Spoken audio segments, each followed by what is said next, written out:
America. They are the future of America.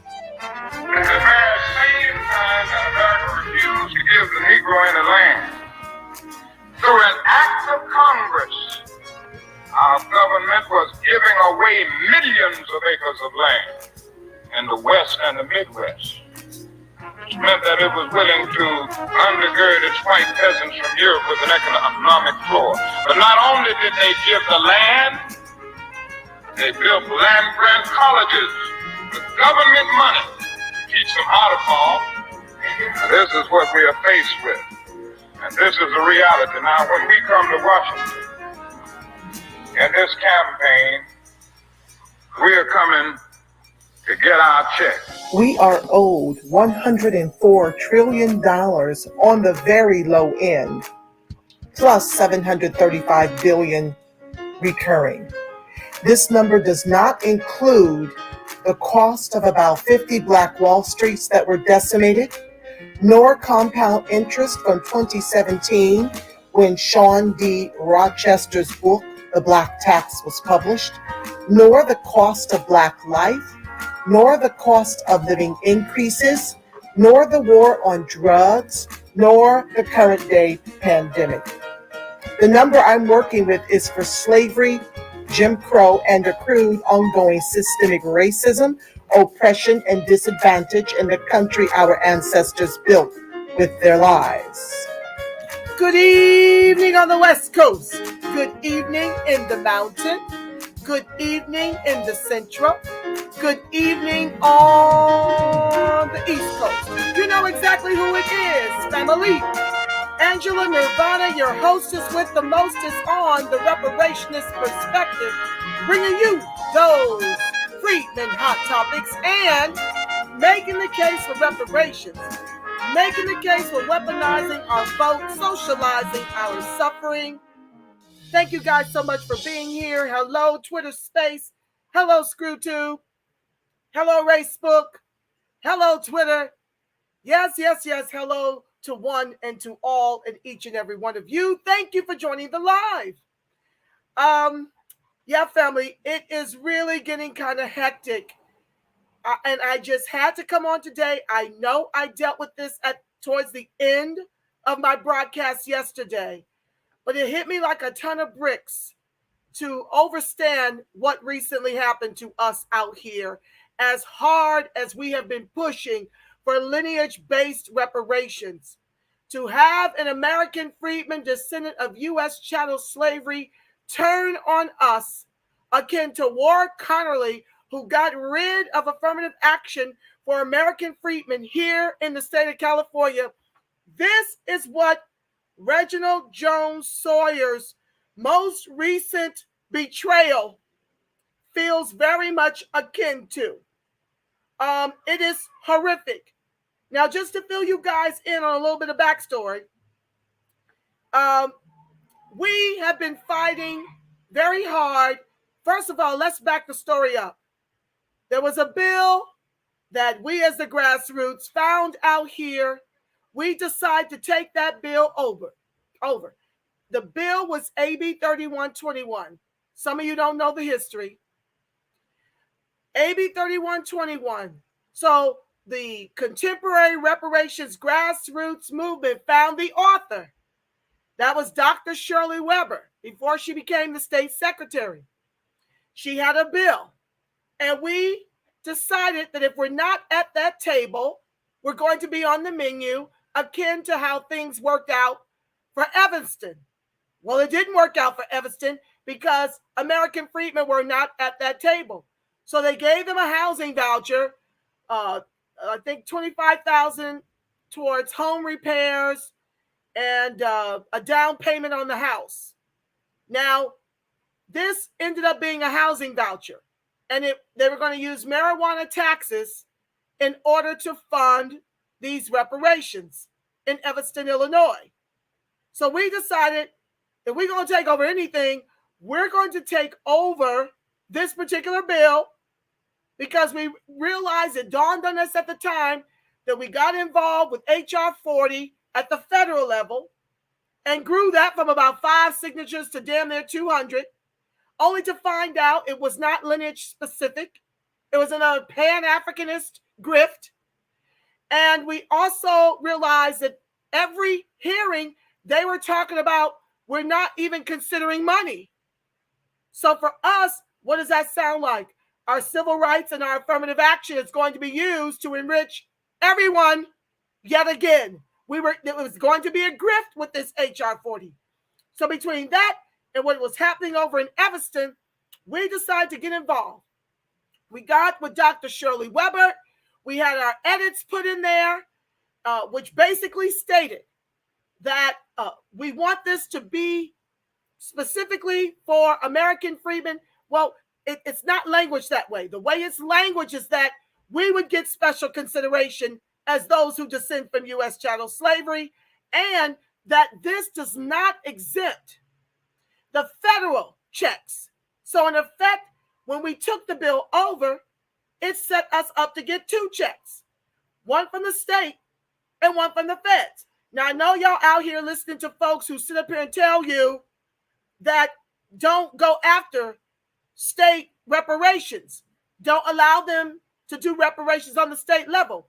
And what I've always taught you guys is that state reparations is going to happen with or without you. We didn't create a state reparations bill. It was already there. And a lot of states got active since Mr. George Floyd was executed and the world got involved.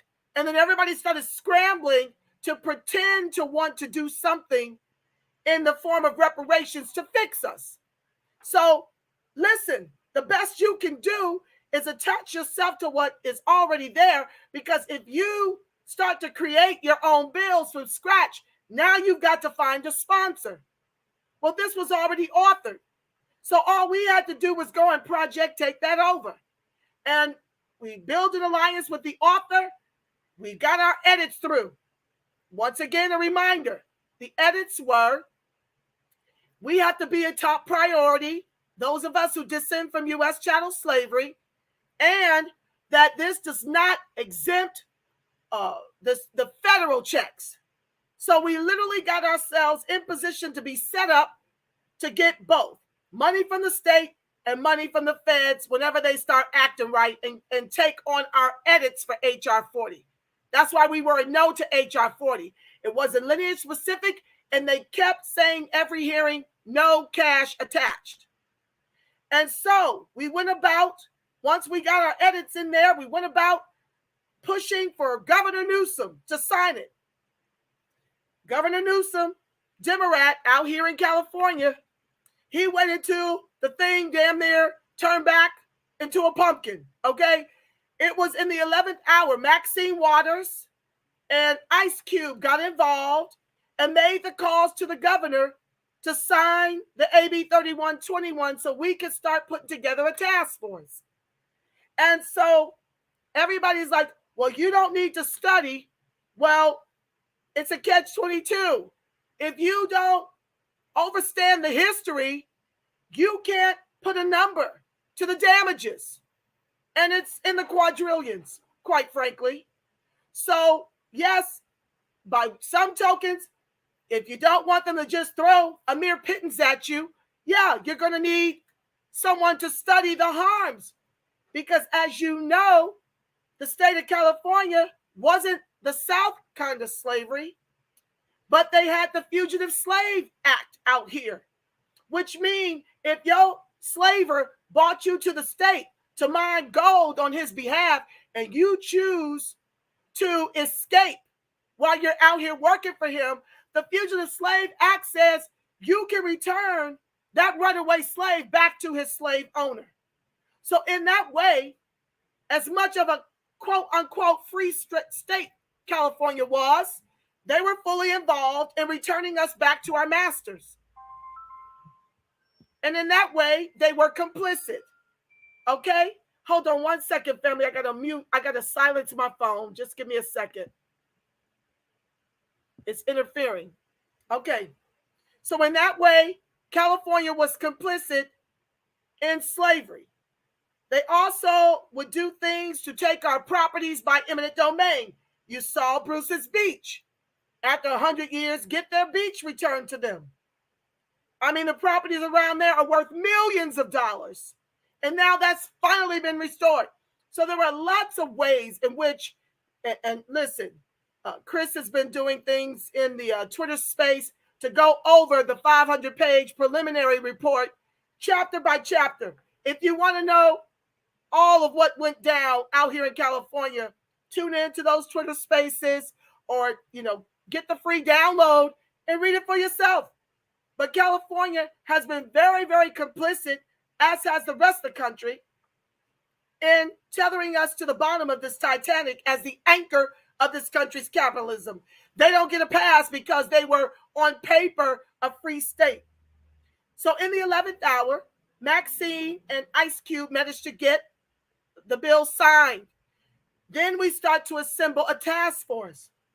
Now, we weren't the ones to assemble this task force, okay? The governor and a couple of other elected officials got to install whom they wanted. Now, we can make suggestions, of which we did. And we got Chairwoman Camilla Moore, who wasn't the chair at the time, but she was associated with the grassroots here in California, SoCal. We got her not only in, but they elected her as the chairwoman. So we were ecstatic because we had someone from our ranks who was chairing the whole task force, only to learn that we had operatives amongst us. We had agents of chaos amongst us who, irrespective of the facts, were pushing for Pan-Africanism in our reparations, as if our ancestors' heinous chattel slave labor and the fact that they built the fifth wealthiest state in the nation for everybody to eat from but us wasn't sufficient. Our ancestors built the wealth they eat from, but that's not sufficient. And I tell you why I believe, the reparationist perspective believes, that the reason why the Pan-Africanists are very invested in tying themselves to our repair is that capitalism requires a bottom caste, okay? And so if each of us on the federal level get $1 million apiece, a couple of groups are trading places, right? Unless you just blow through your money like a lot of us do the lottery when we win it. But I'm of the mindset to believe that many of us will be looking for ways to invest and build business with that money, not just blow through it. There's a lot of Crayola white supremacists who want to use it as an excuse that we'll just go out here and blow the money. Just go ahead and give a bunch of programs that they can give with the left and take away with the right. That becomes an excuse because far many more of us will get the political education we need and go out here and build, as long as we're left alone to do it. And we're not allowed to be executed by state sanction, executed by the deputized. Like, if you've got laws and protections, you can really grow back to what we were during Reconstruction, okay? Unimpeded, but you need the laws, and you need the laws enforced. Anywho, so we get into this long process of getting to the preliminary report.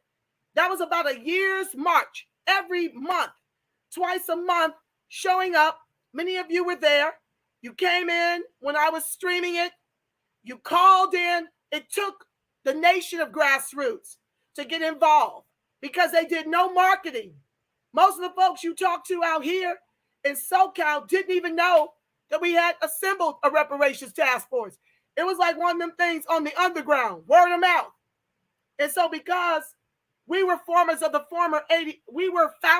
former co-founders collectively all over the country of the former ADOS movement, that was the way we knew how to reach each other and say, listen, you got to jump on, you got to weigh in, you got to get testimony, you got to fill up your 3 minutes. And y'all helped us a great deal, monthly, twice a month, all day we would go, okay? It was an all-day event. If you want to see how those task force hearings were, all you have to do is visit the archives, okay? And you will be able to see how intense it was. So we had people coming to give testimony, for those of you who weren't there, testimony, and then we had people like us talking about what mattered to us based on whatever items they were addressing for those particular task force hearings, whatever the title was. My comments were usually based, hi, Cherise Cryer, and they still don't know. The task force subcommittee has not done its job to get the word out. Shaking my head. Cherise, you're absolutely right. And we're going to get into that. Thank you for that comment. Yes, because although they made CJEC and Anchor.org, they shorted them that money. There were listening sessions, but it's still not been robust enough to really get the word out. So we made the most of it as we could. Down here in LA, had a listening session. We did the best we could at the Juneteenth Festival to pass out flyers and to spread the word that this was going on. But the majority of the LA still don't know what's going on with this reparations task force, and that's by design. I'll get to it. Stick a pin in that. And so here we are showing up religiously, and we're starting to find that we got to fight Pan-Africanists and white folks. Like, we got to fight everybody because they're sitting up here on the task force fighting, including Reginald Jones Sawyer, fighting for all blacks to get it. It didn't matter that Dr. Shirley Webber came on there and shut it down to emphatically and enthusiastically tell them that she only intended it for us as a lineage, because if we pay everybody, we'll end up at 50 cents.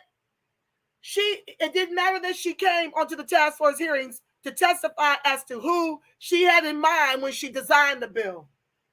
It didn't matter that we bought on Chemerinsky, who told them, if you do this based on race, it's going to go the way of the black farmers, who COVID debt relief was the smallest of all the groups. Of 9.2 billion, white folks got 6.7 billion. Latinos got 100 million, Asians got 17.6 million, and American Friedman farmers got 15 million. Okay? So Dr. Shirley Webber was clear. Dr. Chemerinsky was clear. If you do this based on race, now what happened with that $9.2 billion COVID debt relief that Joe Crow gave majority to another white wealth transfer to white folks? Well, there were white folks and immigrants who decided to file a lawsuit claiming it was reverse discrimination to use COVID debt relief based on race. It didn't matter to them that they were getting 6.7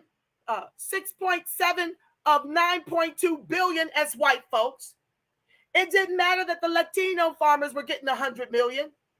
It didn't matter to them that the Asian farmers was getting 17.6 million. What mattered to them is that we were getting a paltry 15 million. So they got this caught up in red tape and bureaucracy on the federal level through this lawsuit at the Supreme Court level. And so now the black farmers are at risk, if not already, having what little piece of farmland they've got remaining foreclosed on. And then what does Joe Crow do? He comes and rescinds it all together. So Chemerinsky was making the case to the Pan-Africanist on the panel. Cheryl Grills was, in fact, she sat on the board of NARC, Pan-Africanist organization. There was Lisa Holder, who was from she's from the Caribbean, I do believe.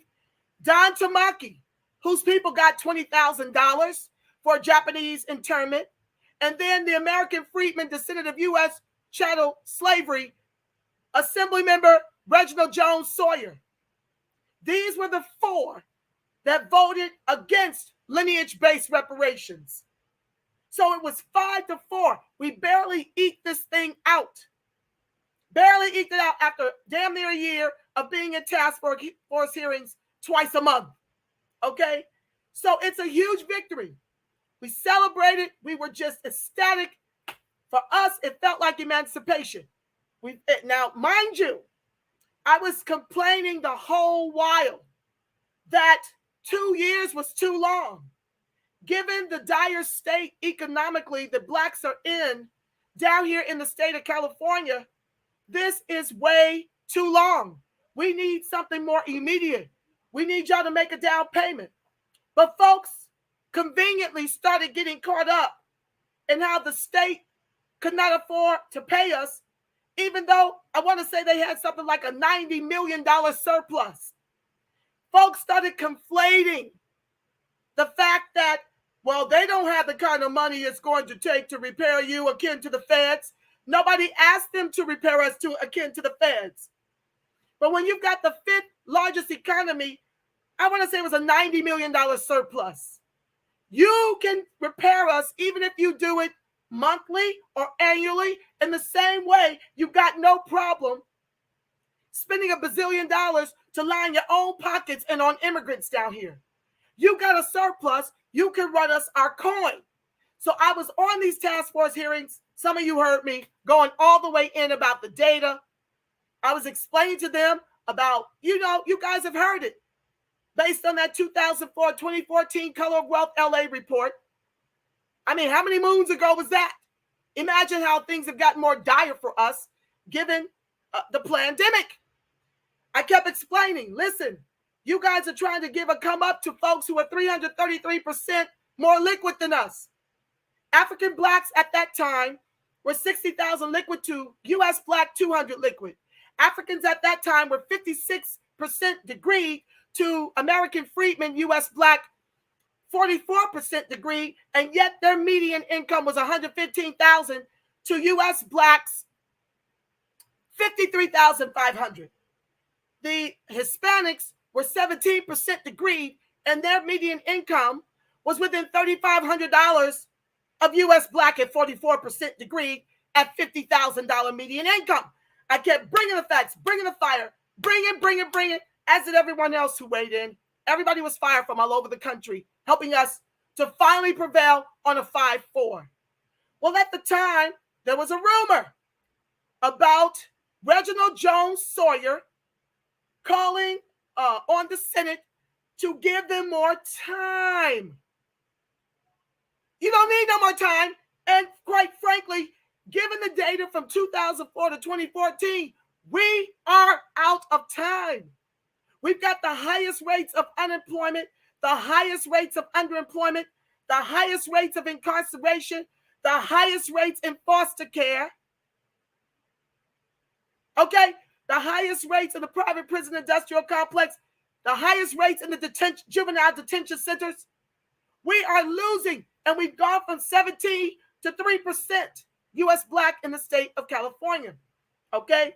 I kept making the case. Listen to the past videos, and you're going to hear me make these testimonies, constantly sticking to the data about how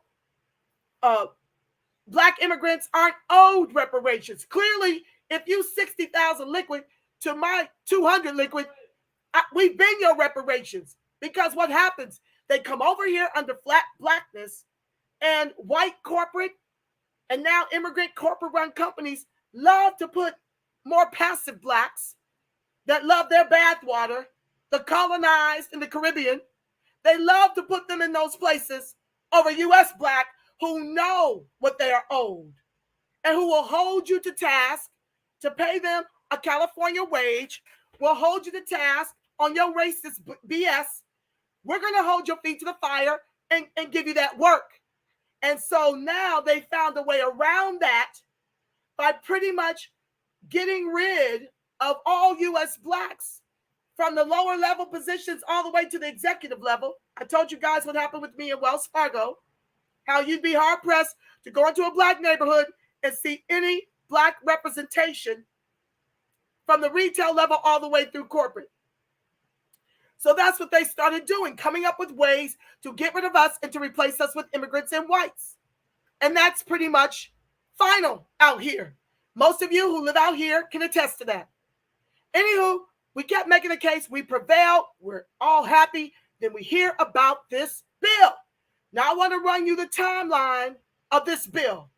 And I want to show you why I've got a Friedman protest voter strategy that we need to invoke pronto stat, because in what I'm about to present to you right now, you're going to see clearly it was the Demorats who sold us out for more time, and they tied into this bill. Not only did they extend this through 24, and we're out of time, being driven out of the state of California, but they literally built in here that if you want to step down for the task force, you're free to do so, and we're free to do a majority vote to get whomever else we want in your stead. That is what Reginald Jones Sawyer, Assemblymember Reginald Jones Sawyer, did to the U.S. Black, of which he is a party to. This is why I'm constantly telling y'all that white supremacy is Crayola. Y'all got to stop voting blue no matter who based on the color of someone's skin. Well, you people in the thread here, that follow me know not to do that. But far too many of us are still doing it. Far too many of us in this grassroots movement will be voting blue no matter damn who. Oh, wait for it. It's happening. That's why I kind of do my own thing. I blaze my own trail so I can have a voice, so that I can call out the bullshiggity. Because we should not be at the place where we're trying to appeal to a Democratic governor to veto what 59 Democrats agreed to do. Especially given that we knew this was going down. Let me go to the information here, y'all. Welcome to the live. Please be sure to like, share, subscribe, turn on your notifications. If you feel so compelled, please bless the broadcast. It enables me to continue to edutain the masses while advocating for reparations and the weaponization of our vote, the socialization of our suffering. So let me get to it. Oh, my God. Okay, just give me a second. All right. Reginald Jones Sawyer. Let's give you a timeline. And I'm sharing this especially with those of you who have yet to get your thing going where you are. You've got to be on full alert with the nefariousness that's going on, especially amongst the Demorats, to undermine you. You must, when you start to see stuff like what I'm about to share with you go down. Sorry, guys. Moved the phone in the wrong place. When you start to see this type of nefarious go down, you've got to be on top of it before it passes. Before. You cannot sit up here and then try to expect the Demorat Governor Newsom to go against 59 Demorats. You're asking him to go against his own party. That makes it significantly harder to get this overturned. So let's get into it. I want to read this to you because I want it in memorial in this particular segment. This bill would remove the specified term of office for appointees and instead subject the appointees to removal at the pleasure of their appointing authority. Now, what this means to me is that they're giving the people who placed the task force members in their seats. Say Governor Newsom placed you, or Rendon placed you. They're saying that that appointing authority can remove you. Okay, stick a pin in it. The bill would authorize the task force by majority vote to elect officers and to create advisory bodies and subcommittees to accomplish its duties. So now the task force, by majority vote, gets to elect officers and create advisory bodies and subcommittees to accomplish its duties. Y'all following? Now, we've already got a chairwoman and a co-chair. But now you're giving the appointing authority the right to remove whomever they choose at their discretion. And now you've given the task force by majority vote to elect the officers and create advisory bodies and subcommittees to accomplish its duties. Now they got the discretion to do that. You see what's happening here? Back to the text. The bill would require the task force to submit at least one report. The bill would place any reports of the task force within the public domain and would provide that the state of California retains no copyright or other proprietary interest in that information. And this is the coup de grace. The bill would extend the operation of these provisions as amended by the bill until July 1st, 2024. Now, let's get into the brass tacks of this and where it all started and where I believe the ball was dropped. Hold on, guys. I have to go all the way down to find its origins.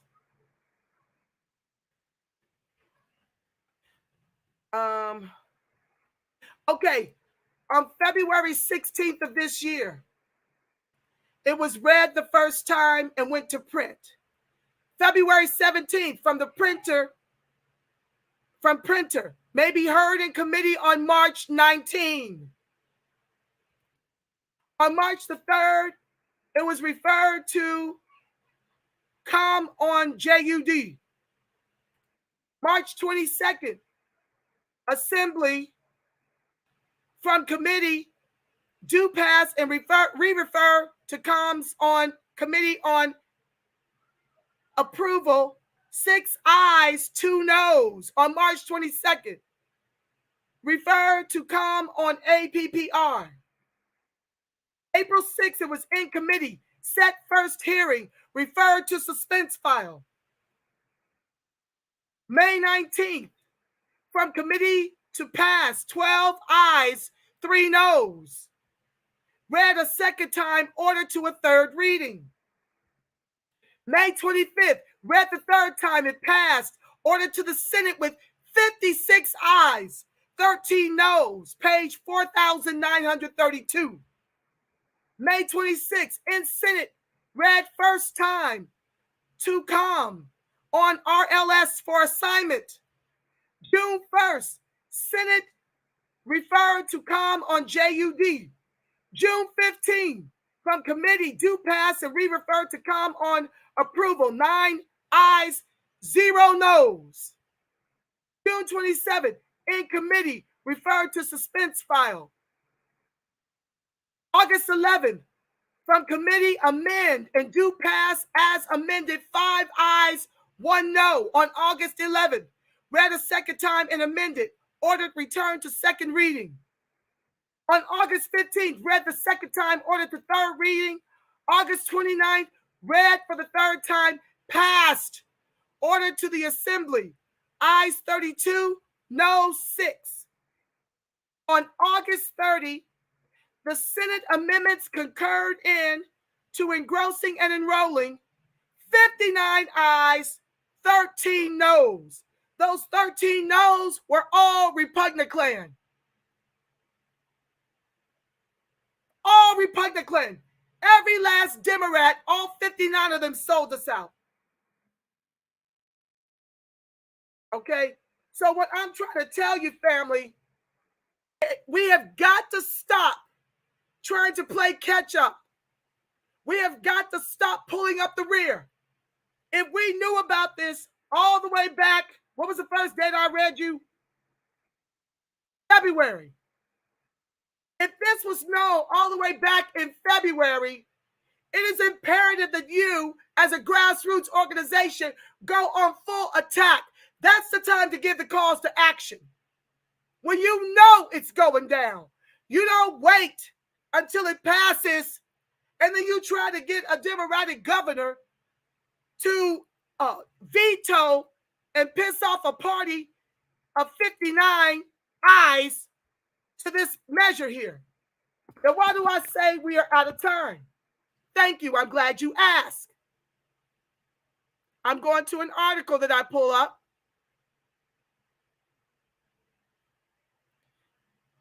The state of Black America is grim. The National Urban League released its annual report on the, now, let me give you the date and the source. This is Mercury News, dated April 12th of this year. The National Urban League released its annual report on the state of Black America on Tuesday, and its findings are grim. This year's Equality Index shows Black people still get only 73.9% of the American pie that white people enjoy. I believe that number is inflated. I believe they're lying. While Black people have made economic and health gains, they've slipped further behind white people in education, social justice, and civic engagement since this index was launched in 2005. A compendium of average outcomes by race in many aspects of life.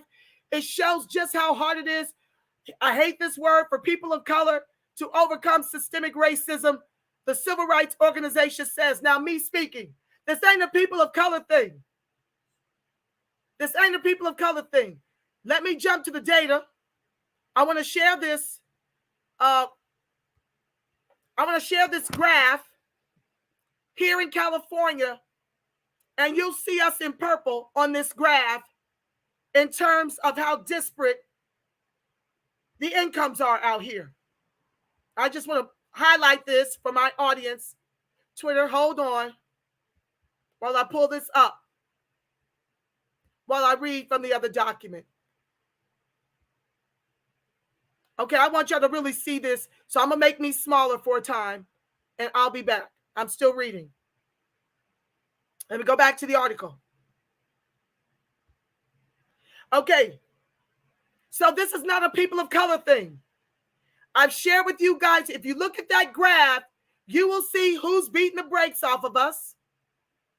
You will see clearly that economically, everybody is far more healthier than us, and we are losing terribly. Okay, the white is in the orange. Asia Pacific Islanders are right behind them. Other is in the middle, that green strip. Latino is the blue. Look at blacks. This is white and Asian families make up an outsized share of the highest incomes. This is in the state of California. Okay, so back to this dire news. We're not people of color. We're American freemen, descendant of U.S. chattel slavery. Back to the text. These numbers change so little and so slowly. What it tells me is that this institutional disparity based on race seems to be built into American society. The National Urban League president, Mark Morial, said in an interview. The index shows not only that the median household income for Black people at $43,862 is 37% less than that of white people at $69,823. Now let me intercede here with another article that they try to make much ado about nothing. Keep those incomes in mind while I read you this. Stick a pin in it. Where's that Bank of America? Bank of America just did something for Blacks and Hispanics down here in Southern California. Bear in mind that our median income out here, the last I read was around $42,000 or less since the COVID. So this is called New Bank of America Loans Target Blacks, Hispanics in LA. The Bank of America program looks to broaden access to home ownership for first-time buyers in LA's Black and Hispanic communities. This was printed on September 2nd of this year. And I'm reading from patch.com. Bank of America is offering first-time home buyers in Los Angeles new zero down payment, zero closing cost mortgage loans in an effort to expand home ownership in Black and Hispanic neighborhoods. The new program, me speaking, this is the problem with tethering all these other groups to us. We don't get anything specific for our group. It's always under the umbrella of black and brown. So basically, they're using our reparations to give immigrants, the brown in particular, a come up. This is the way they backdoor our reparations, constantly including them into everything, making it harder for us to get what we're solely due, what we're solely owed. Back to the text. The new program named the Community Affordable Loan Solution is currently available for buyers in Charlotte, Dallas, Detroit, and Miami, in addition to LA. In offering more accessible and more affordable loans to minority populations, historically charged higher rates for loans, the program aims to shrink the home ownership gap between white, black, and Hispanic Americans. According to the National Association of Realtors, there is nearly a 30% gap in home ownership between white and black Americans and nearly 20% gap for Hispanic buyers. The current housing market, mixed with the skyrocketing inflation, makes it increasingly difficult for communities of color to buy homes, according to the association. Quote, as the gap in home ownership rates for black and white Americans has widened, it is important to understand the unique challenges that minority home buyers face. Jessica Lautz, NAR Vice President of Demographics and Behavioral Insights, said in a statement, housing affordability and low inventory has made it even more challenging for all buyers to enter into home ownership, but even more so for black Americans. So, me speaking, these tethers like to slip in and out of POC, minority, and whiteness based on the come up for them. When it's advantageous to be a person of color, they err on the side of POC, minority, and the like. When it's more advantageous for them to identify with whites, they do that over there. And that's usually with respect to locking us out. Back to the text. Listen to this. The median home price in Los Angeles tripled by 280% since 2000, making the average price go from $231,141 to $878,396, according to new research from Anytime Estimate. Since 2020, the inflation rate has increased by 7.12%. Home prices have increased 20% from last year. The salary needed to purchase the median home in Los Angeles is roughly $150,000, according to a report released this month by Visual Capitalist.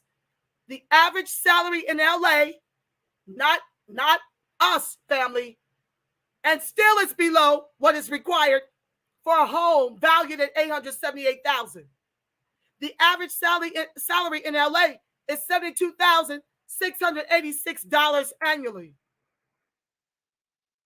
This loan will require no mortgage insurance or minimum credit score. Individual eligibility will be based on factors such as timely rent, utility bill, phone, and auto insurance payments, as well as income and home location. Interested buyers will be required to complete a home buyer certification course, blah, blah, blah. My point in this is, if our median income is $42,000 or less, this is a grift on Bank of America for one of two things: to pretend that you're really interested in closing the home ownership gap, and to set you up to lie on your documents to get qualified for this program so you can be foreclosed on. That's exactly what this is. And this is why we're out of time, because of this kind of nonsense. And now they want to extend it to 2024. Will there be any blacks in Southern California, in the state of California, by the time they finally get this done? Because let me help you understand something. They're talking about extending it to 2024 for proposals. We're not talking about how long it's going to take in the Senate to pass this. So do you see how American Friedman, descendant of U.S. chattel slavery, Reginald Jones Sawyer, has set us up to fail at getting reparations, since he and the other three agents of chaos, Don Tamaki, Lisa Holder, Cheryl Grills, who were for race-based reparations, even though they knew it was going to get caught up in the courts, because you can't do anything based on race anymore. The government in every branch has made us black and then took away our ability to do anything as black. Okay? And these people knew this through and through because of the folks who showed up to give testimony. Chemerinsky specifically. Okay, back to this text. So, black people also are less likely to benefit from home ownership. I just showed you that. The engine of generational wealth in America. And let me speak right here. The challenge with this engine is that if you're not earning 80K or greater, you can't even borrow against your own equity. You can't borrow against your own equity to build a business or to educate your children or to improve your home. And you damn sure can't sell it. Say I sold my condo that was valued at $535,000 recently. That's about $400,000 worth of equity, roughly. Maybe more than that. I'm just throwing numbers out. If the median home price is $873,000 for the same home with the same amenities that once sold for $231,000, where could I move in the state of California if I were to sell my home? Where? That's what I'm trying to tell y'all. We are being set up by the Demorats to fail epically as they give away our reparations and protections to all the other groups. Back to the text. So yeah, we can't use our own engine unless you lie to get approval, and then you've got to do much with that money to turn it over so that you don't get caught upside down and they take your home. Back to the text. Census data shows black couples are more than twice as likely as their white counterparts to be denied a mortgage or home improvement loan, which leads to just 59% of the median home equity white households have and just 13% of their wealth. You see how black folks are starting to have to hire white folks to come in and pretend to be them just to get the proper appraisals on their homes all over the country. So you see what I'm telling you, that this Bank of America is a nothing burger. It's a black and brown nothing burger. Okay? Back to the text. Quote, in that area of wealth, we've seen almost no change, none since the days of civil rights, Morial said. The wealth disparity has gotten wider. Oh, yes, it has. Among dozens of health measures, one stands out. Life expectancy has declined slightly for American Friedman. So a black child born today can expect to live to 74.7, 4 years less than a white baby, and lifelong inequities loom. Black women are 59% more likely to die as a result of bearing a child, and 31% more likely to die of breast cancer. Black men are 52% more likely to die of prostate cancer. Overdoses afflict the races about equally. While white people are 55% more likely to drink themselves to death through cirrhosis or chronic liver disease, among people 15 to 24, white people are more than likely, twice as likely to kill themselves, while black men are 9 times more likely to die by homicide. Me speaking, a homicide that by and large Demorats have created when they give away our reparations and protections to other groups, and when they don't end qualified immunity. And when you drive the community into poverty, and then all the gang wars and different things people are doing for survival, you either go into jail or you're going to get shot up in these communities where our kids suffer the most from post-traumatic slave syndrome. They're suffering the most.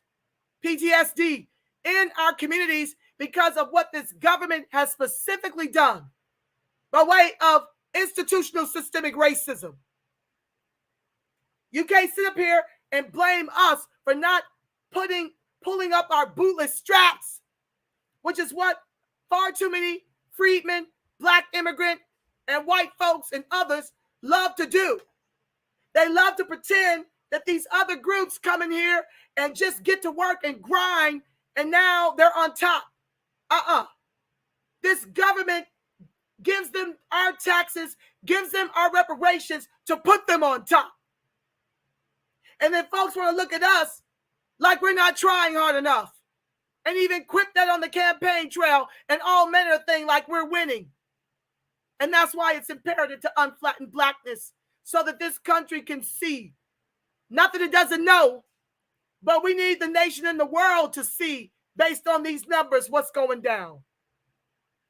Okay, overdoses afflict the races about equally, while white people are 55% more likely to drink themselves to death through cirrhosis or chronic liver disease. Me speaking. So now you've got the Demorats allowing all these illegals over into the country, and they're not vetting them. And the way a lot of the drugs in our communities and are getting laced is through these drug lords coming in from Mexico, lacing the drugs with fentanyl. And so that's why you're more prone to see us dropping off from these fentanyl-related drug overdoses. They're not vetting these people. They're bringing them in by the droves. They're walking around with child. Their anchor babies are already ready to pop, as the Demorats are pushing abortion on American freedmen. They're going to try to end this line any way they can. Educational gaps abound. Black and white preschoolers are roughly equally prepared, but the classrooms they enter are starkly different. Schools with more minority students are more likely to have inexperienced, less trained, and even uncertified teachers. Fewer of these students are enrolled in the STEM classes that can lead to higher paying jobs. Me speaking. What our government has decided to do is to import Indians for H-1B visas for STEM jobs that start around $100K. And what they've additionally done is they've taken about 200,000 black teachers out of the schools, and they replaced them with immigrants who don't speak the King's English and white folks. And now our children are being miseducated and set up for the preschool to prison pipeline. But where is Mark Mariel and the NAACP and the National Urban League and the Congressional Black Carcasses on these issues? Somewhere fighting for the very things that the Demorats are fighting for, our replacement. The index uses U.S. Justice Department statistics to chart social justice differences, noting that black people have been more than twice as likely as white people to experience threats or uses of force during police encounters, and 3 times more likely to be jailed if arrested. In 2020, they were 93% more likely to be victims of hate crimes. Measuring civic engagement. Me speaking. Instead of giving us protections, what did Joe Crow do? He pivoted and gave it to the Asians, who experience about 1% of the bullshiggity we've been experiencing since we were dragged here in chains. And this is what your vote keeps showing up for. Voting blue no matter who, voting dim down ballot, all that bullshiggity must stop, starting with the midterms until times get better for American freedmen. Because this is what our vote has delivered us. Anyway, back to the text. Screwtube, I'm coming, y'all. Keep the chat lit. I'm coming over to address you. I got 3 minutes to wrap this part up. Listen, otherwise we'd be here 5-6 hours, okay? I'm going to stop right there on the article so I can see what Screwtube has to say about it. As per usual, Twitter Space, if you want to weigh in, request the mic, and I'll bless you up. You can bless the mic. You guys get the idea. You get the picture here that we've been done in. And the reason why, let me make myself bigger on this part. Sorry, guys. The reason why this is problematic is because of all of what I just shared with you. You've got California as a sanctuary state. And now you can literally get locked up if you're homeless, given the vagrancy laws here in the state of California. It is diabolical for Reginald Jones Sawyer, who is an assembly member, who has nobody in his district running against him. These are ways in which the grassroots organizers must get involved. Even if we got to move somebody into his district and unseat him. We cannot wait until people who are very invested in making sure we become the permanent bottom caste in the country our ancestors built with their lives. We can't wait till it passes. We must be proactive, because it is a hard, steep hill to climb to expect Governor Newsom during the midterms to veto what Reginald Jones Sawyer has done to prolong our suffering. We're out of time, and I need to make that case, and I need to speak to those of you who are organizing in your respective states to project take those bills over, because it's going to happen with or without you, while folks sit smugly by and tell you what you shouldn't be doing. I mean, we got very, very far, but it's not looking good. And the biggest problem with why it's not looking good for California is the way it educates the feds. Now the feds have a chapter out of Reginald Jones Sawyer's playbook on how to shut us down at the federal level for reparations. And so, prayerfully, we can get all hands on deck for this veto. If anybody is in here and has that information and can copy and paste it on this veto request with the numbers and stuff to the governor, please put it in the chat while I keep going and start to read the comments over here. So, yeah, we were that standard. And it was an American Friedman, descendant of U.S. chattel slavery, that sold us out. He has put his Democratic boot on our jugulars so that we can't get up off this bottom. And that is why I'm calling on us for the Friedman protest voter strategy to vote closed border and reparations candidates only, party be damned, to neutralize our most imminent threat, immigration, because that is what the Demorats are weaponizing against us to replace us. And as California goes, so goes the nation. Let me get to reading over here, and then I can pray us out. Sharice Cryer, she started at the top, that the task force subcommittees have not done its job to get the word out. We've had some listening sessions, but most of California still don't know that we've got a reparations task force. We do have hearings coming up on the 23rd and the 24th. Let me see if I can give y'all that information. I saw an email earlier. Stand by. Bear with. I'm going to share with y'all this 2296 so you can read it in its entirety. Over here in the Screwtube. Sharice confirmed that Lisa is Jamaican. And this is retaliation because we shut the Pan-Africanists down out here. This is it. But we should have been all over this. There's no reason we should be pulling up the rear on this. Family, you can't be afraid to call the puckery out. You heard me every task force meeting leaning in on the data and on the puckery. I called every last one of them task force members out that needed that work. And yet, I'm told I'm not being politically correct. I'm sounding like a xenophobe. All these kinds of names kept being leveled at me, and that's why I blazed my own trail. Can't nobody tell me how to speak on my 3 minutes. Can't nobody tell me how to speak on my channel. Can't nobody tell me how to advocate no more. Can't nobody tell me to stop pushing a closed border strategy for the vote a closed border reparation strategy, I'm free. And now you see why. I freed myself of the punkery. The folks that are trying to allow us to go right to sleep in the gas chamber, right within the movement. Okay? Let me go back over here and get you this as well. Okay, so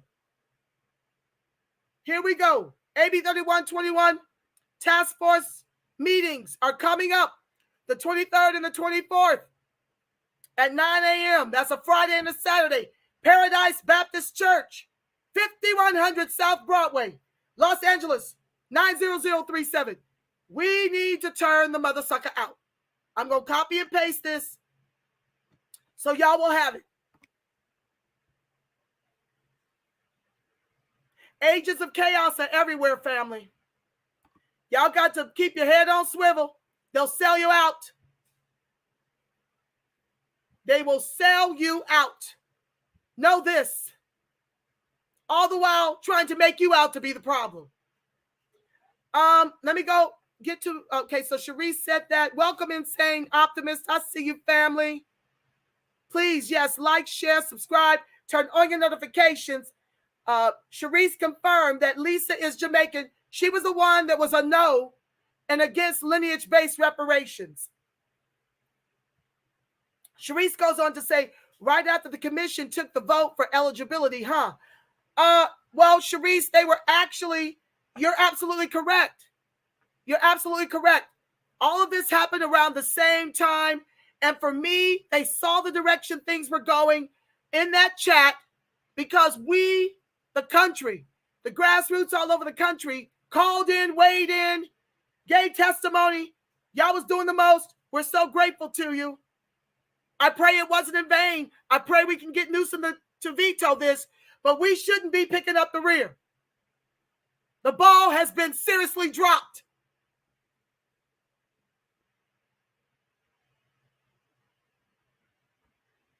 Lucky Anonymous, welcome to the live. You said one of them was Shirley Webber's daughter. I don't know who you're referring to. Please unpack that. Shirley Huzar, welcome to the live. Tebe, I see you, my love. Shirley says, absolutely true. Your words have power. Please like and subscribe. Thank you, my love. Tebe, it just seems we will be the face predominantly. However, Hispanics will be given the benefits. Tebe, you know what? They're already being given everything. We're on the bottom out here. We're on the bottom all out throughout the country. Their median income is about $10,000 higher than ours, although we're more educated. This is your Demorats at work. And let me help you with something. I know some of y'all in these other groups that follow other news media personalities are sitting up here talking about no tangibles, no vote. Do you have any tangibles right now with 86% having delivered Joe Crow and Kabami the White House? Where are your tangibles? 86% of our electorate did vote.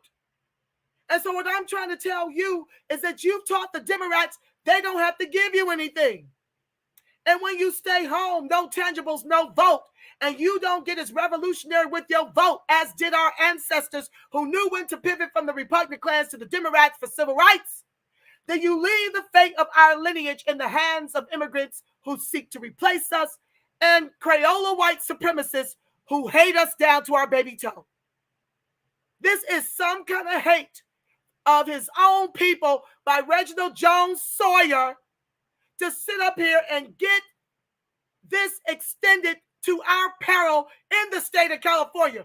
You hate us when you show up and do this kind of stuff. When you know the numbers as well as I do, you're an assembly member. So, yeah, that's what's happening out here. We've gone from 17 to 3%, and the Hispanics are now 40-40 with whites out here, half and half, and then the rest is fill in the blanks. What can we do about this? I'm glad you asked. I need all hands on deck to call every day. You've got to call Governor Newsom and ask for this veto. You've got to call him. You've got to email him. You've got to tweet him. It needs to be every day. Everybody all throughout the country, we need your help, because as California goes, so goes the nation. You know, North Carolina, I do believe, got lineage-based reparations because lots of folks are watching what's happening to California Repair. And so we've got to work extra hard like we always do, because we don't get in front of ish. We've got to work extra hard to get that veto. So I will share that information at the bottom of this feed so I can keep it moving and get you out of here. It's Friday night.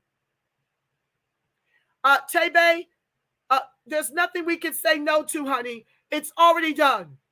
That veto means we've got to get Governor Newsom to go against 59 Demorats who said yes to this. That is now our plight, which is why I'm imploring upon you, if you're a grassroots organization, don't allow this to happen. You put a tremendous strain on those of us here in the reparations movement, because now we got to try to rally everybody to do this action, call to action, and it still don't mean he's going to veto it.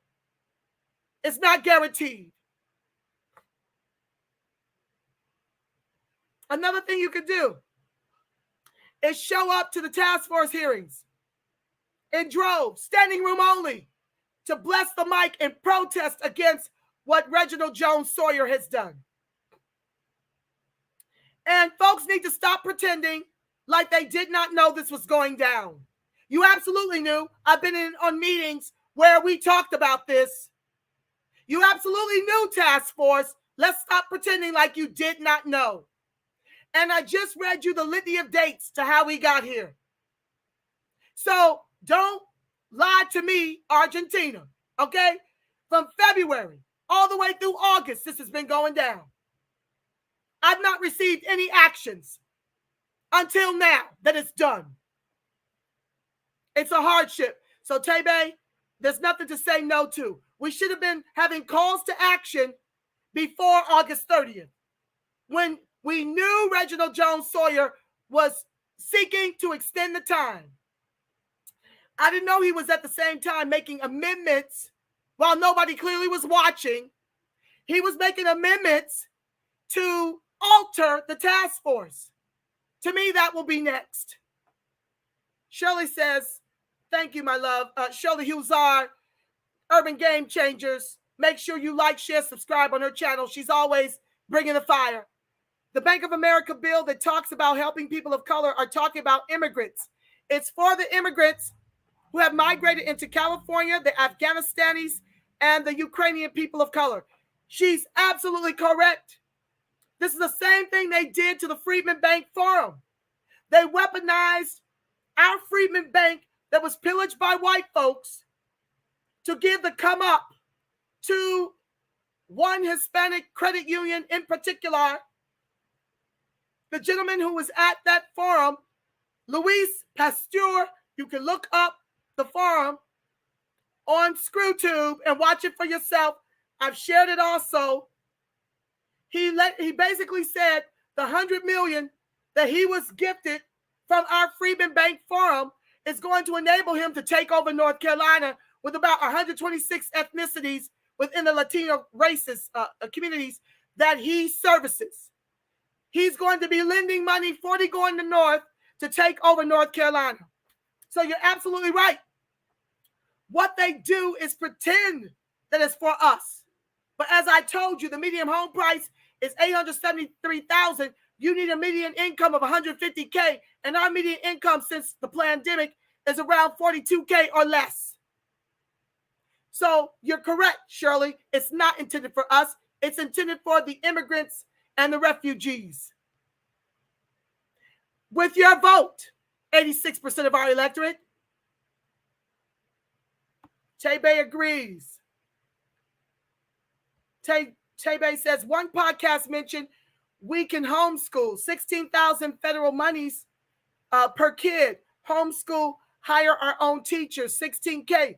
5 parents can hire 1 teacher with that money, and one-on-one and on, etc.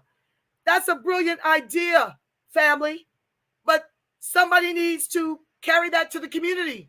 That, we need to split up. It's hard to sound the alarm about these things. Somebody needs to build a whole coalition around that, akin to what we've done around reparations. Okay?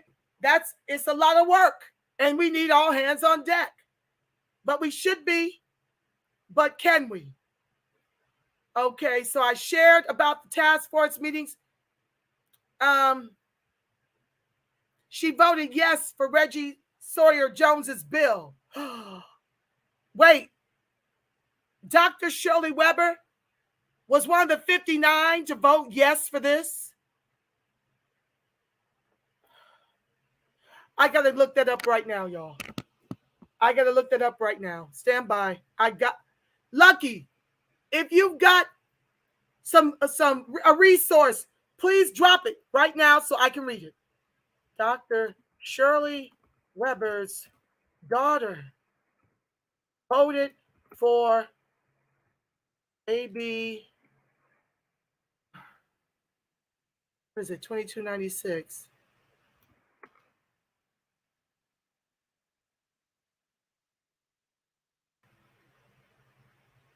Uh-oh, wait. Oh my God, Akila Webber. Wait. Dr. Shirley Webber, okay, no. I'm not seeing it. Daughter follows trail blazed by mother to California Assembly. Oh my God.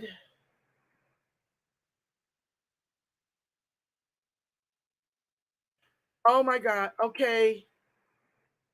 Dr. Akila Webber was one of 5 candidates running in the San Diego area 79th Assembly District after her mother, Shirley Webber, resigned.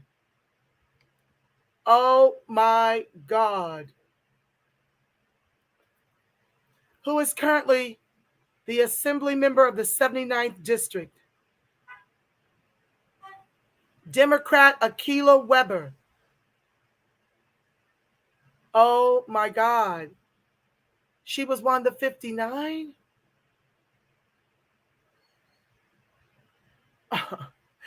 Oh my God. Let me see. This is. Oh my God. I get it. I need to. Oh my God. This has taken the wind out of me.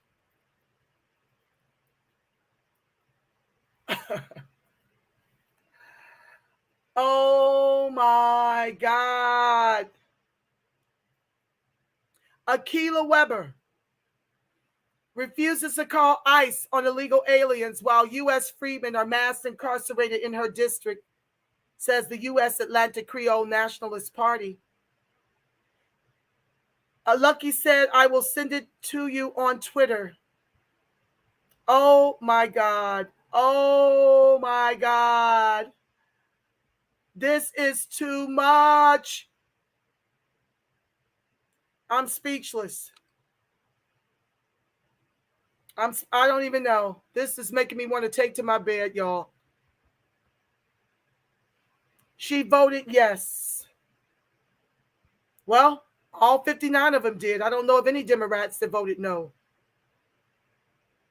DJ PD says, tell it, Sister Shirley, it's just another trick bag to give our tangibles to illegals.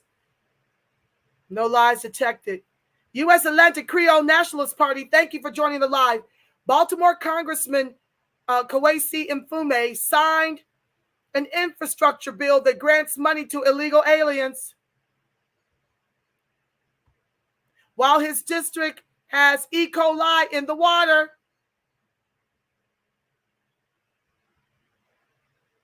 Family, we are at war. I can't message you. Why not? I hear it's hot there. Take care of yourself. You ain't ever lied. It's around 95 degrees and 718. I got my H2O right here, family. I need to take a sip. I'm not going to be here long. Oh, my God. Yes, it's hot here. You can't message me. Did you say something to piss me off and I blocked you? What happened, Lucky? That's probably what happened. But y'all make me mad. I just posted it on one of your tweets. Family, you heard it here first from Lucky Anonymous. Dr. Shirley Webber, Secretary of State, daughter, Akilah Webber, voted yes in favor of Reginald Jones Sawyer's bill to extend our suffering through July 2024. Lucky, you haven't made me mad. That I don't know why you can't. I don't understand. I have to go through and see what happened. I don't block folks to make me mad. Hi, Sacha Delry 360. All right, y'all. I don't know. Oh, 2 requests. Hold on. Let's go to Twitter and let them weigh in. I see you. Okay, y'all bless the mic.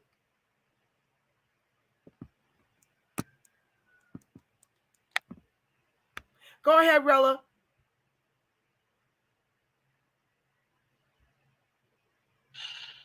Hey, honey. That must have been by accident. I don't even know how it happened. I'm up here trying to do some research on Akilah Webber. I know that's right, sis. Well, go ahead and bless the mic, Phoenix Star. Peace and blessings to the room. Blessings, family. Thank you for holding this space, sis. I came up because I want to post the list of people that voted in the Jumbotron for you, so you can refer back to that and have the names. I didn't know if you had the names on your YouTube or if you needed them here on Twitter. Yes. I don't. You know what, sis? If you could share it here and in my live chat over here on Screwtube, okay, that would be so helpful. I see you, Port City. I see you, fam. Salute. Yes, thank you, sweetheart. Hold on, another request. Oh, here comes the great Asan. Bless the mic, sweetheart. Thank you. I just want you to know that I posted a screenshot of Akilah Webber's vote into the chat and the links so that people can go and verify themselves because, you can't put it in the Jumbotron if you're not a speaker. So that's all I want to say. Wow. If you click the link, hold on. If you click the link that where you read the bill, you can see the names. Okay, let me go back to the bill. Hold on, y'all. I'm going to call them out. Okay, click the link. I didn't see the names. Let me see here. Okay. Ooh. Yeah. They're there. You got Adam C. Gray, Tasha Bowmaner, Philip Ting, James Ramos, Elise Reyes, Richard Bloom, Akilah Webber, Brian, Ken Cooley, Steve Barrett, Christina Garcia. Isn't that the chick? Christina Garcia, isn't that the one that ran against, what district is she in? She ran against William, I think. Hold on, if that's the same, oh my God, please don't let that be the same lady. August 30, he said, click on this. Sis, can I say this real quick too? Yes. And thank you for posting. Now, okay, so do you think, because we have a space about this earlier, do you think that they knew that about the clause that he added in there?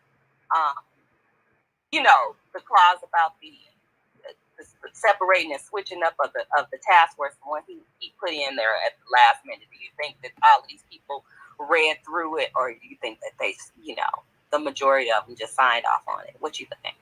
I think they fully read it. Now, whether or not they understood it is a whole nother Oprah. I think they read it and did not have understanding because I don't believe they ever attended the task force meetings.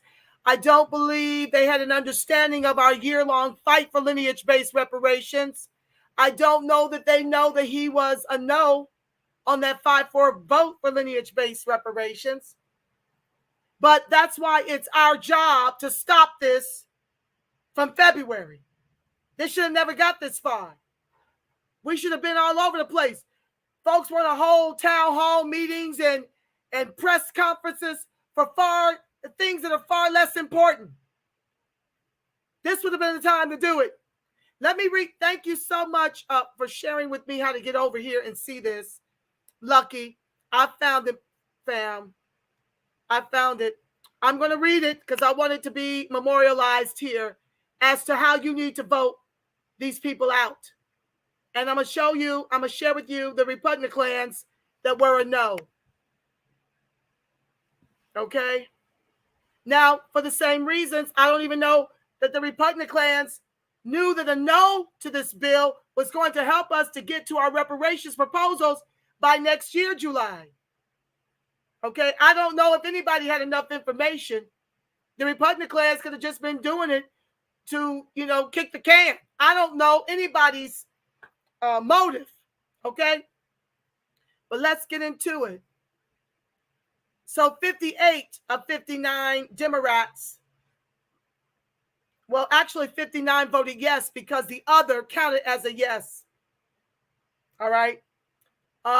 13 Repugnant clans were a no and 8 other. Okay. I don't understand 8 other. But all right, let's get into it. So the Demorats, overwhelmingly, I don't know. I don't see not one that voted against this. Mark Stone. Thank you so much, Rella, for starting this. Mark Stone, Freddie Rodriguez, Sabrina Cervantes, Timothy S. Grayson, Tom Daly, Ash Kaura, Dr. Joaquin Arambula, Buffy Wicks, Robert Rivas, Lori Wilson, Laura Friedman, Mike Fong, Cody Petrie Norris, Mark Berman, Isaac G. Bryan, Alex Lee, Matt Haney, Jim Cooper, Kevin McCarthy, Luz M. Rivas, Rebecca Bauer Kahan, Eduardo Garcia, Mike Gibson, Adrian Nazarian, Jose Medina, Mia Bonta, Reginald Byron Jones Sawyer Sr., the author of this bill, Rudy Salas Jr., Adam C. Gray, Tasha Bierner Horvath, Philip Y. Ting, James C. Ramos, Eloise Gomez Reyes, Richard Bloom, Akila Weber, she's a doctor as well, Brian oh, no, that's wrong. Let me jump. Oh, Brian Mayensheen was a Republican, yes. Steve Bennett, back to the Demorats, Christina Garcia, Mark Levine, Jim Wood, Patrick O'Donnell, Al Muratsuchi, Anthony Rendon. Okay, he was one of the ones that had a couple of selections on this task force. Chris Holden, Cecilia Aguiar Curry, Jesse Gabrielle, David Alvarez, Kevin Mullen, Wendy Carrillo, Carlos Villapudua, Lisa Calderon, Tina McKinnon, Bill Quirk, Miguel Santiago, Sharon Kirk Silva, Evan Lowe, Blanca E. Rubio, Christopher Ward. Jackie Irwin was the other Democratic that counted as a yes. So let me talk to you about the Repugnant clans. Heath Flora, Megan Daly, Kelly Sayarto, Thurston Smitty Smith, Randall Vipel, Jordan Cunningham, Kevin Kiley, Janet Wynn, somebody named Fong, Tom Lackey, Suzette Martinez Valadares, Frank Bigelow, James Gallagher, Marie Waldron, Devin Mathis, Stephen S. Choi, PhD, Laurie Davies, Jim Patterson, Philip Chen, Chad Mays. These were the no's. Well, let me correct that. There was 1, 2, 3, 4, 5, 6, 7, 8, 9, 10, 11, 12, 13 no's. 1, 2, 3, 4, 5, 6, 7 other. Let's go up here and see how they counted the red others. Okay, they counted the 1 yes, the 12 no, and the 7 other. So other Republicans, only 1 yes made it in with the Demorats. So they weren't counting the Demorat other. They weren't counting her in that 59. They counted that 1 Republican. So that 1 other again was Jackie Irwin. She was a no, she was a other. Now my thing is this. Why wasn't there a call to action to call up every senator that was being appealed to for a yes vote and tell them why it was problematic? That's the call to action to have. I don't know, family. I don't know what this is going to turn out to be. But this is a real serious problem. It's a real serious problem. That once again, we're on the back trying to play catch up. Hold on, family. It looks like American wants to speak. Oh, go ahead, Hassan. Bless the mic.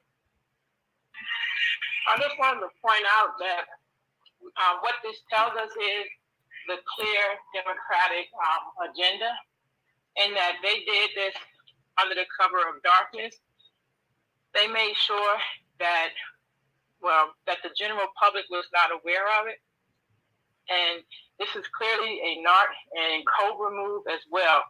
If you remember the hearing and how Grills and Holder and Sawyer were so upset when the vote passed for lineage-based reparations, it shows exactly what they did in New York, right?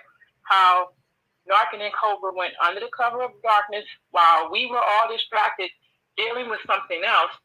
They were working behind the scenes quietly, and then when they resurfaced, they had a reparations bill in New York where they had written themselves in.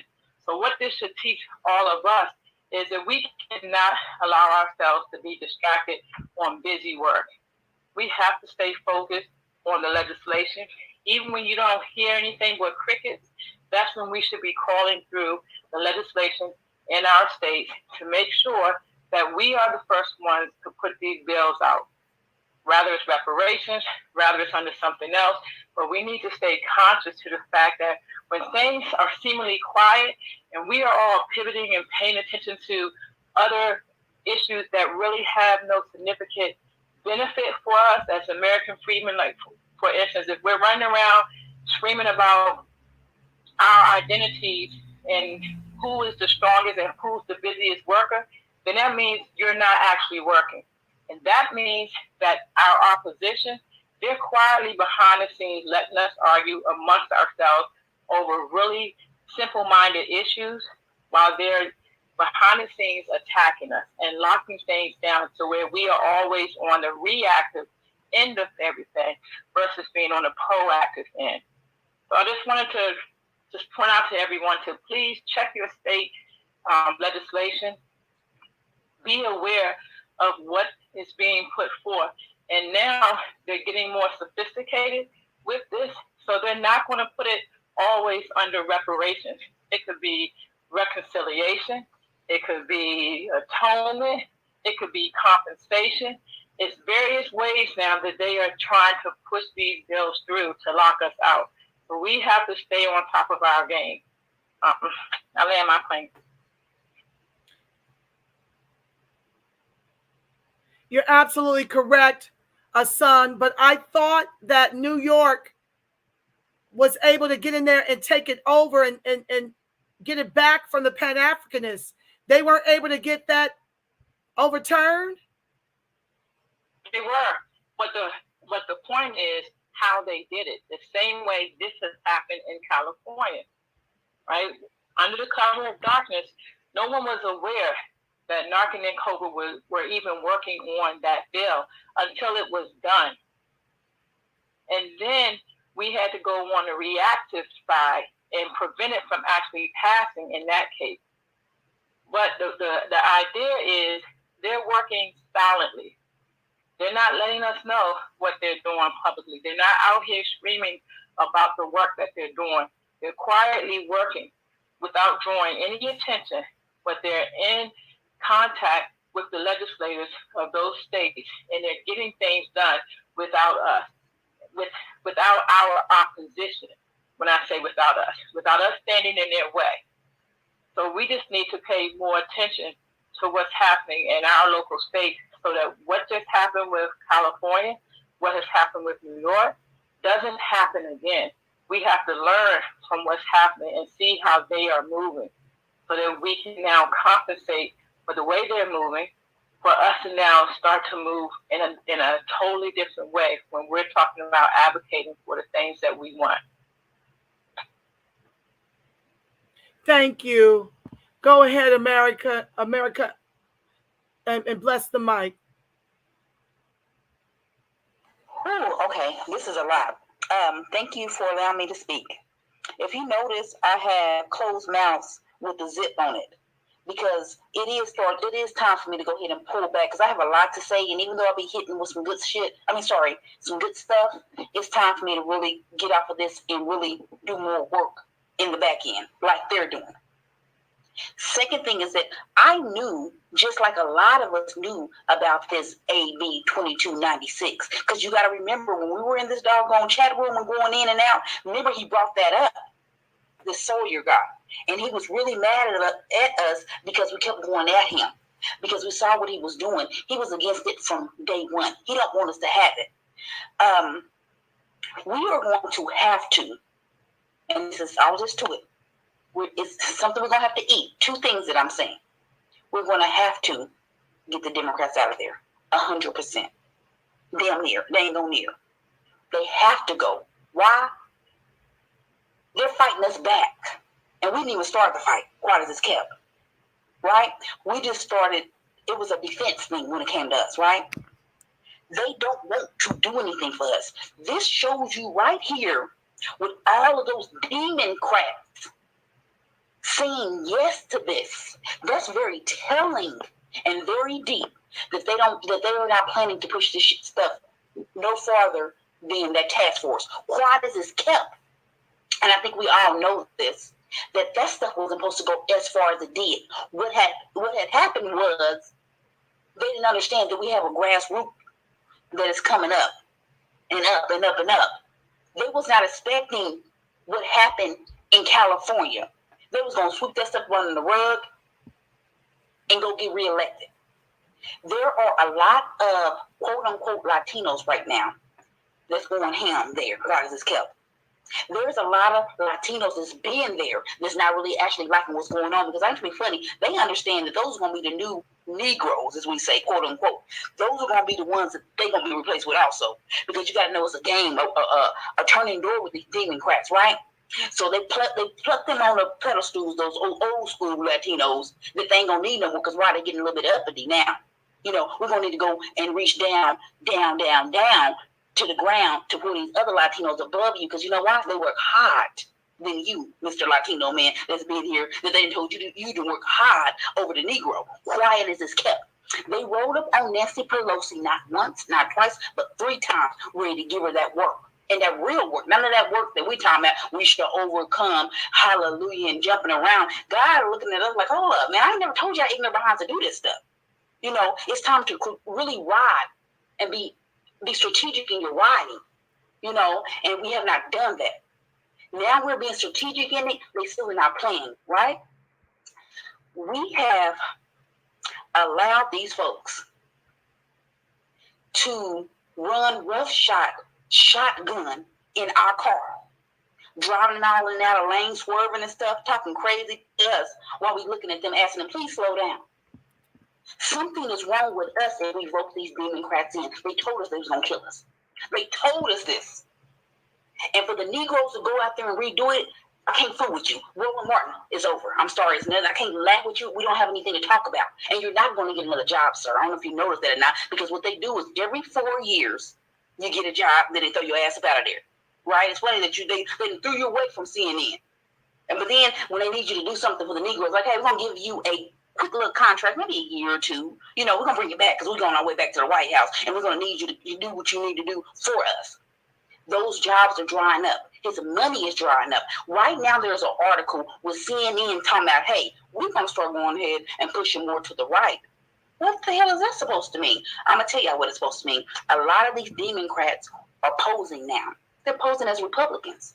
Look at that list that you have over there. It's a lot of them that vote more center, left the shit. But they do it in a Republican fashion. As I say, I like them more southern, old school Republicans. I can deal with them better than I can deal with these doggone Democrats that told me, bitch, I can't stand you for real. Why are you in my office? Ski-wee, ho, ski-wee. And my ignorant ass, sorry, will go ahead and put on, I'm not in the Alpha Kappa Alpha, I got green and pink on, pinching and squinching my pearls and stuff like I'm one of them. You're not one of them. We're going to lose if we do not do what you just said. We don't need to do that vote.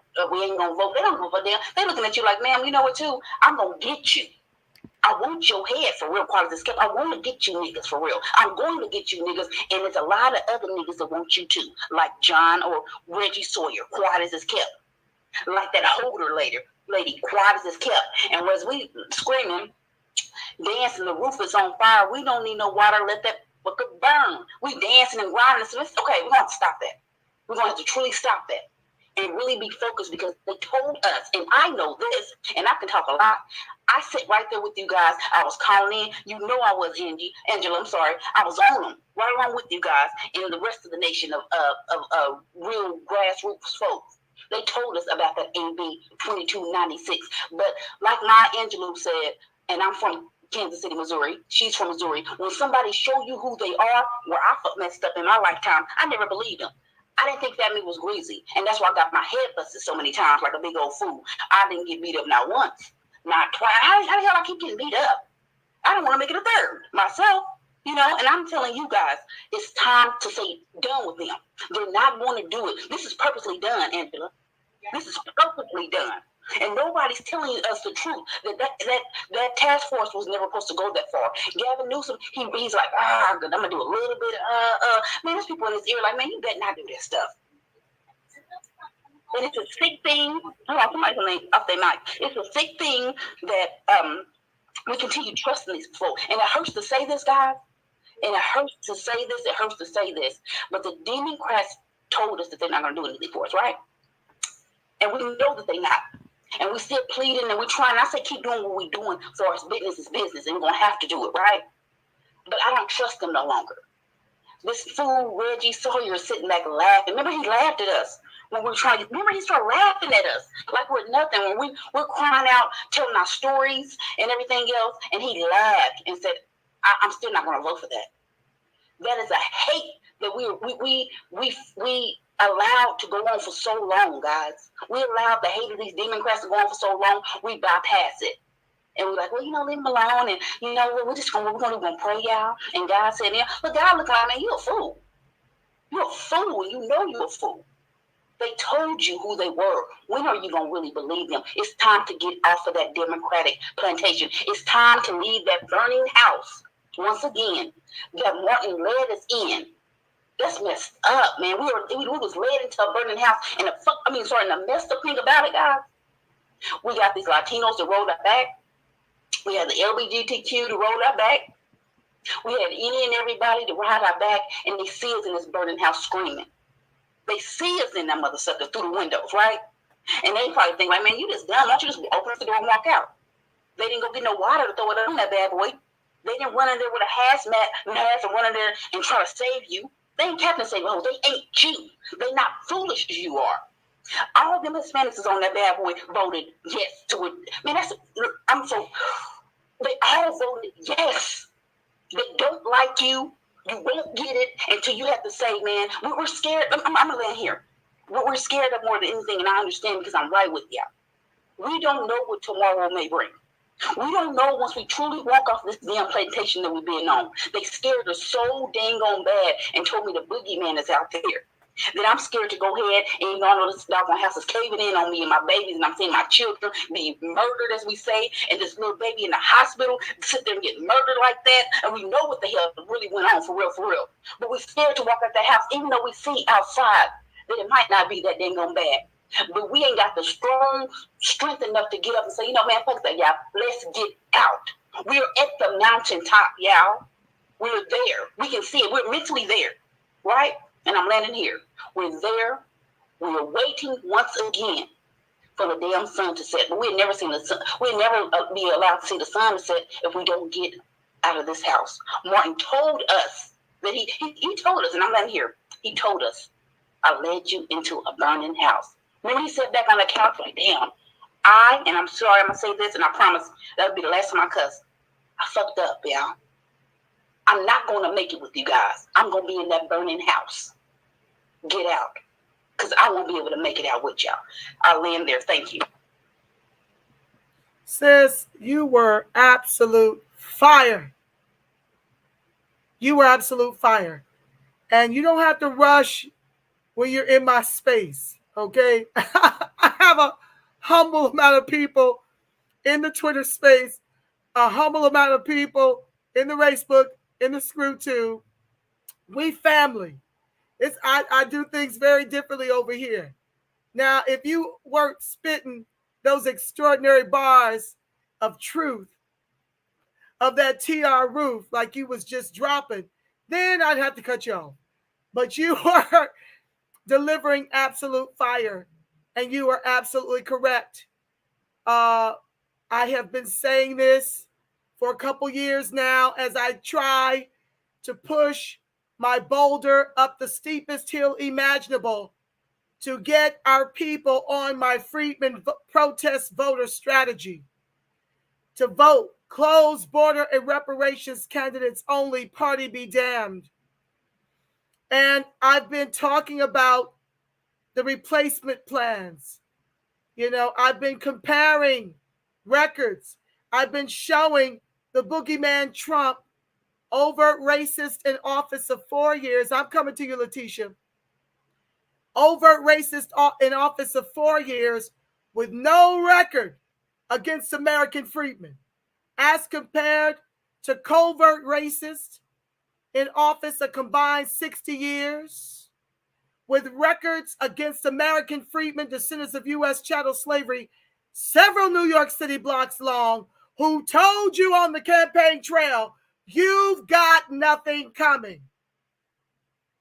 I don't know how much more plain somebody can speak to you. And what did 86% of our electorate do? We went out here and voted them into office. You're absolutely right when you state that all we've got in the Democratic Party, including Barack Obama by his own admission, is repugnant clans in Democratic clothing. Crooked Hillary with 3 Ks was a Goldwater girl. Bill Clinton with 3 Ks made Joe Crows with 3 Ks, 94 crime bill, law. Okay. Barack Obama, who gave life to the LGBTQ while telling us no to reparations, while not putting audits on the banks to ensure that they were lending money back to the freedmen who lost their homes during the first recession. He told you out of his own mouth he is a Republican. And I don't care how many ish-hole countries Donald Trump calls Africa. He wasn't allowing these illegals into this country. He was building a wall, fighting Republicans and Demorats alike, whose corporate almighty dollar he was exposing. That's why they want all this immigration over here, because we know what we're owed. A justice claim in the quadrillions. Donald Trump was friends with Putin. Okay? And that's the first place Democrats pivoted to when Crooked Hillary was defeated. They called it Russiagate, as did Bernie Sanders. They're all complicit. Bernie Sanders told you, what is reparations? Demorat, who has benefited from reparations for his own Holocaust while we continue to endure our never-ending Holocaust. Donald Trump wasn't sending trillions of dollars to the Ukraine neo-Nazis to start a war with Russia on behalf of the U.S. He wasn't doing that. Donald Trump hated everybody. He certainly wasn't giving illegals our reparations and protections. You understand what I'm telling you? Donald Trump gave money to the HBCUs. What did Joe Crow do? He reduced those dollars, and now we in a fight with Hispanics over funding to the HBCUs that American Friedman can't afford to attend. Donald Trump did not give 192 million white folks another white wealth transfer, erasing $10,000 to $20,000 of their student loan debt, while a paltry 7 million of us get our student loan debt erased if it's not a private lender. So y'all can miss me. Well, I know y'all with me because y'all over here. We gotta grow. We got to grow. The stakes are high, family, and we are out of time on this nonsense, voting blue no matter damn who, to our people's peril.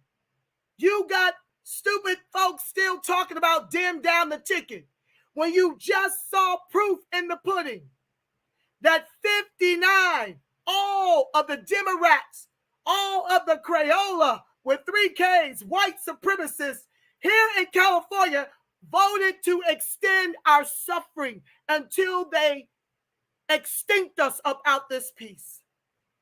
That's what you just saw happen, starting with American Friedman, Reginald Jones Sawyer, akin to Ward Connerly, who did the same thing to our affirmative action, which is why we don't have record numbers of Friedman graduating from the UCs like we once did. He did that. He led the charge in the same way Jones Sawyer just did. And we need to show up in droves and give that Negro, K-N-E-E-G-R-O-W, the business. We need to give that ninja all the business at them hearings coming up on the 23rd and the 24th. It should be standing room only. Go ahead and bless the mic, Letitia. Angela, my sister, you know, I have been, and as you know, involved in this movement for some time, and we both worked on AB 3121, and we were all so happy that it passed. But, you know, when I learned that Grills, Holder, not Reggie Jones Sawyer, but Grills, Holder, the Japanese gentleman and the Jamaican gentleman were on the panel, it caused great consternation and concern on my part, because as we all know, as Pan-Africanists, they don't often, you know, create or want to see policies beneficial to Black Americans. But nonetheless, we moved on. We had our hearing. We had the vote, they ultimately decided to have reparations, lineage-based reparations. One of the things that for me that was always concerning is that I felt that we did not look at the Pan-Africanists as the, how should I say it? I don't want to say enemy because that's the wrong word, but they are a danger. How about agents of chaos? That's a polite word. That's a great word. Agents of chaos that they are. We've always been too nice, been too accepting, and there was one particular time when Grills had an opportunity to choose the experts, and we didn't have the pushback that we should have had. I think that when you are in war, and that is what it is right now, you have to exercise every opportunity and advantage you have. And I'm not quite sure that we did that with Grills. We underestimated their ability to galvanize fellow Pan-Africanists, the churches, the legislature, and here we are. As to Reggie Jones Sawyer, the brother was pissed, angry that he got the pushback he did. And this is personal for him at this point. And I think that he caucused the legislature and told them, advised them on how to vote. I don't really think they care. These white folks don't care. But because he wanted it, he pushed them to vote for his bill, AB 296, to extend the reparations task force decision-making process. And Reggie, I just really want one of us to think about running against Reggie. Reggie is not bright. Reggie can be beaten. We have the ability to do what's necessary to get the money and to get the petitions in to run against Reggie. I don't know when the seat is up, but one of us really, really needs to think about that. My last point is Newsom. Very skeptical of Newsom from the beginning. Newsom chose Grills Holder, the Japanese gentleman, and the Jamaican gentleman. And thank God the Jamaican gentleman turned things around and ultimately saw that lineage-based reparations was the most appropriate vote. But the others were not going to change their minds. And I really do believe that Newsom knew that. Newsom, in my opinion, does not necessarily want to see a reparations proposals that address our needs. I really do believe that. And I think everyone was shocked when grassroots organizers, everyday men and women, came to these task force meetings and pushed for justice for our people. I think they were absolutely shocked and didn't expect us to push for lineage-based reparations. But here we are, and this is what we did. Ultimately, their goal, I do believe their goal, is to turn the question of eligibility around to become or to be a all lives matter and or a all black reparations agenda. And I think that we have to begin to understand that the liberals and the Democrats, and I'm going to tell you, I've always voted for Democrats in the past, but they are just as anti-black American as are the conservatives. And if you'll give me a minute to express what I mean, and many of you already know this, I'm going to do it in the form of diagrams. If you have a circle, conservatives and Republicans exclude us from that circle. They are in the middle of that circle, benefiting from all types of programs and benefits, but they exclude us from even entering that circle. And we can all agree that's anti-black. But what the liberals do is create a circle and put everybody in that circle. The disabled, women, LGBTQ, black, Asians, Latinos. The circle is so, it comprises so many folk that they do not address our specific needs when we are the ones who have supported them religiously for the last 50 plus years. And I think that we have to understand anti-Blackness, Black Americanness comes from both of them. And we have to hold, I think we've got three agents of chaos. We've got the panties, we've got immigrants who want to replace us in a lot of ways, and we've got liberals. The panties live in our house in a lot of ways. The immigrants and the liberals we don't have control of really because they don't live in our house. But the panties we do. And we need to deal with these panties because when you've got an agent of chaos in your own house, that's a problem. And we need to get rid of Reggie and any person, Pan-African, who does not understand that our interests must come first. And so I'm going to end on that, Angela, but thank you for letting me speak. I thank you so much, sister, for blessing the mic. Can y'all still hear me? Because my mic stopped. I'm trying to put it on Bluetooth so my folks can hear when you guys bless the mic.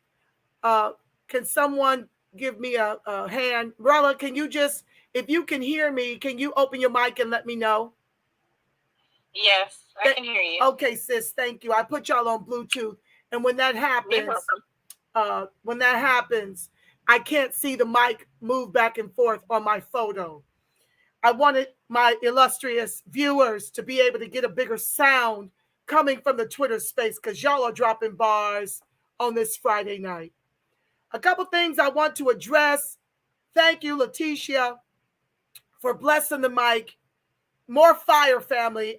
You guys just make the most honorable and truthful and firebrand of co-host that I could ever ask for. I did want to touch on a couple of things. I will not give the Demorats who voted to prolong our suffering until we're as few in number as, oh my God, I don't even know how many of us are going to be around to even receive the reparations the way they're kicking the can. They may not have known the ins and outs of what was happening in the task force, but what they do know is that data. They know that we are on the bottom out here. They know that we're suffering from the highest rates of unemployment, underemployment, redlining into environmentally racist communities and tenement housing. They know that we're the highest rates of homelessness. So if you know the data, you know that we're not going to make it to 2024. A few of us will, but the 2 million that are still here, we're not. It's just not going to happen.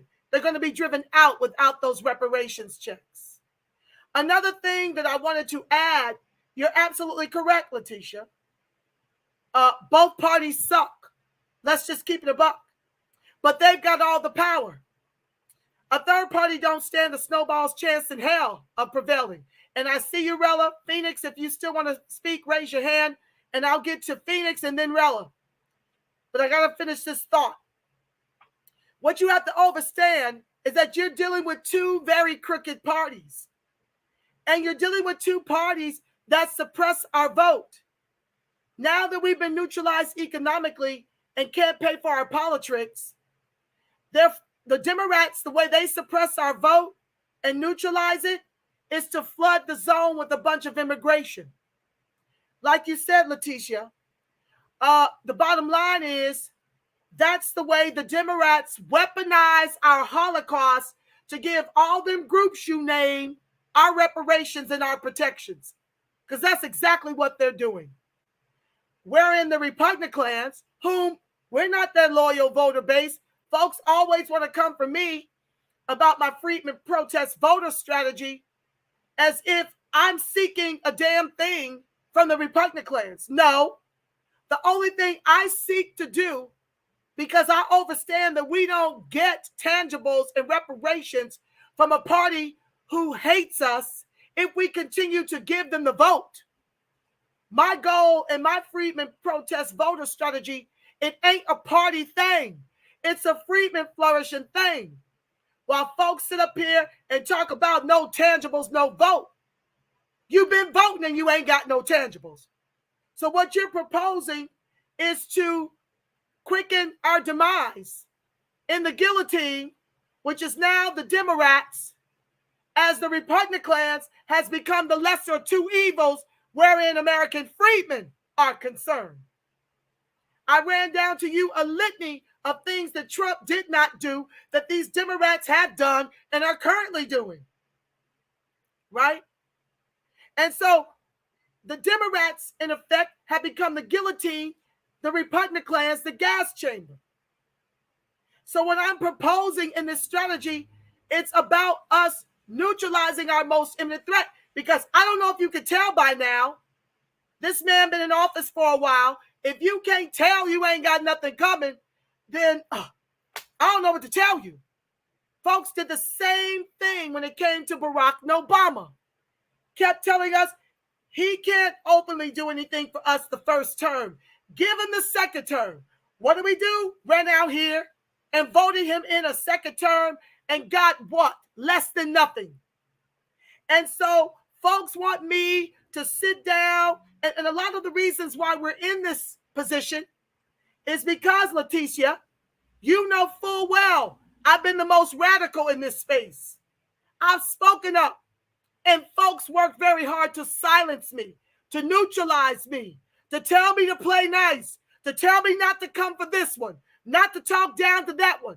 They too busy paying politricks while they were played the fool.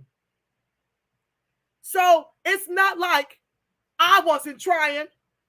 I built this channel to sound the alarm, to bring them out, to holler and scream on them at every reparations task force hearing while in court from home, and streamed it live so folks could hear me speak up. So you see what happens to those of us who speak up when you're dealing with people who want position with these folks. These are the same folks in the movement that will go out here and continue to vote blue no matter who, while disparaging me, okay? While calling me a xenophobe, while telling me, well, don't come for this one. Don't come for Sheila. Don't come for Barbara. Don't come for Reginald. We need everybody. We need all the Demorats. Don't offend them. They're the ones, the very ones that just voted to extend our demise here are the ones we're going to need to seek a vote from. Don't upset them. Tone down, turn down. My thing was, turn down for what? And so it's clear that everybody should have turned the puck up. Because look at where we are now. And just like America just said, we've known about this. There was no reason in the world that we shouldn't have stopped this the minute we were chatting about it in that thread and I was calling him out about it. Okay? That's the time for a call to action. And so I'm at this place now where I don't even know who to trust. Because we're at this place. You're absolutely right, Leticia. The governor never wanted this to pass. And to one of my baby's earlier point, Sharice, she mentioned how folks still don't know we're doing reparations. Not the way they should know, because you're right, Leticia. They wanted to snuff us out. He did it for political expediency. And remember, we were at odds with the movement. Really didn't want to get behind Newsom where Larry was concerned. Larry Elder running against the governor. Remember when they had that runoff? But we got behind him because of the reparations. And we knew we were more prone to get it done under him than we were under Larry Elder. But as you see in what I just read you, 13 Republicans were a no. I don't know their reason to the no, but they were a no nonetheless. And so what I've been trying to teach y'all is that you got nothing coming until you bring these Demorats to their knees for several election cycles. And this 59 vote is a hit and a half for your ass that the Demorats are seeking to replace you and they're seeking to extinct you. This is our genocide. Go ahead and bless the mic, Phoenix. Thank you, sis. You brought it back home, and where we always need to leave our focus is our repair and getting away from them people. But I wanted to jump on just to add to the Reggie Jones Sawyer situation, and I know about it, to Letitia's point, and like replacing him. He is up for election right now. However, he is running uncontested because somehow we dropped the ball on that. And he has a district that is mainly Latino, but historically, American Friedman is kind of mixed in. I think he's like Angela, the 57th district, and he's like off of Gage and up to like downtown and over that way. But my whole point and what the sad part is that he is running uncontested, even though this is going to be his last term because he's reached his term limits. He's just going to probably try to pivot to another position. Now, if we had somebody that we could write in for November just to upset the apple cart because we think he's getting away with it like that, I don't know if we're in position for that. Anyway, I just wanted to let you guys know that's why he's not being replaced right now, because November is here. He's uncontested. On that land. Thank you. Thank you, Phoenix Star. Go ahead and bless the mic, Rella. Thank you, beautiful. So I'm just going to say this because, I had a really good conversation, with one of our sunflowers on stage. And I will say that there's a lot for everyone that's either going through personally, privately, or, if you're in organizations or if you're not in organizations, but you're actively in your community and not connected with the right people. The biggest thing that I'm noticing is that organizations are very heavily infiltrated with people from other countries who are maybe first, second, third generation. And if you notice, those organizations are also tasked or tapped to speak on behalf of our American descendant legislation. And that has been very problematic throughout the years.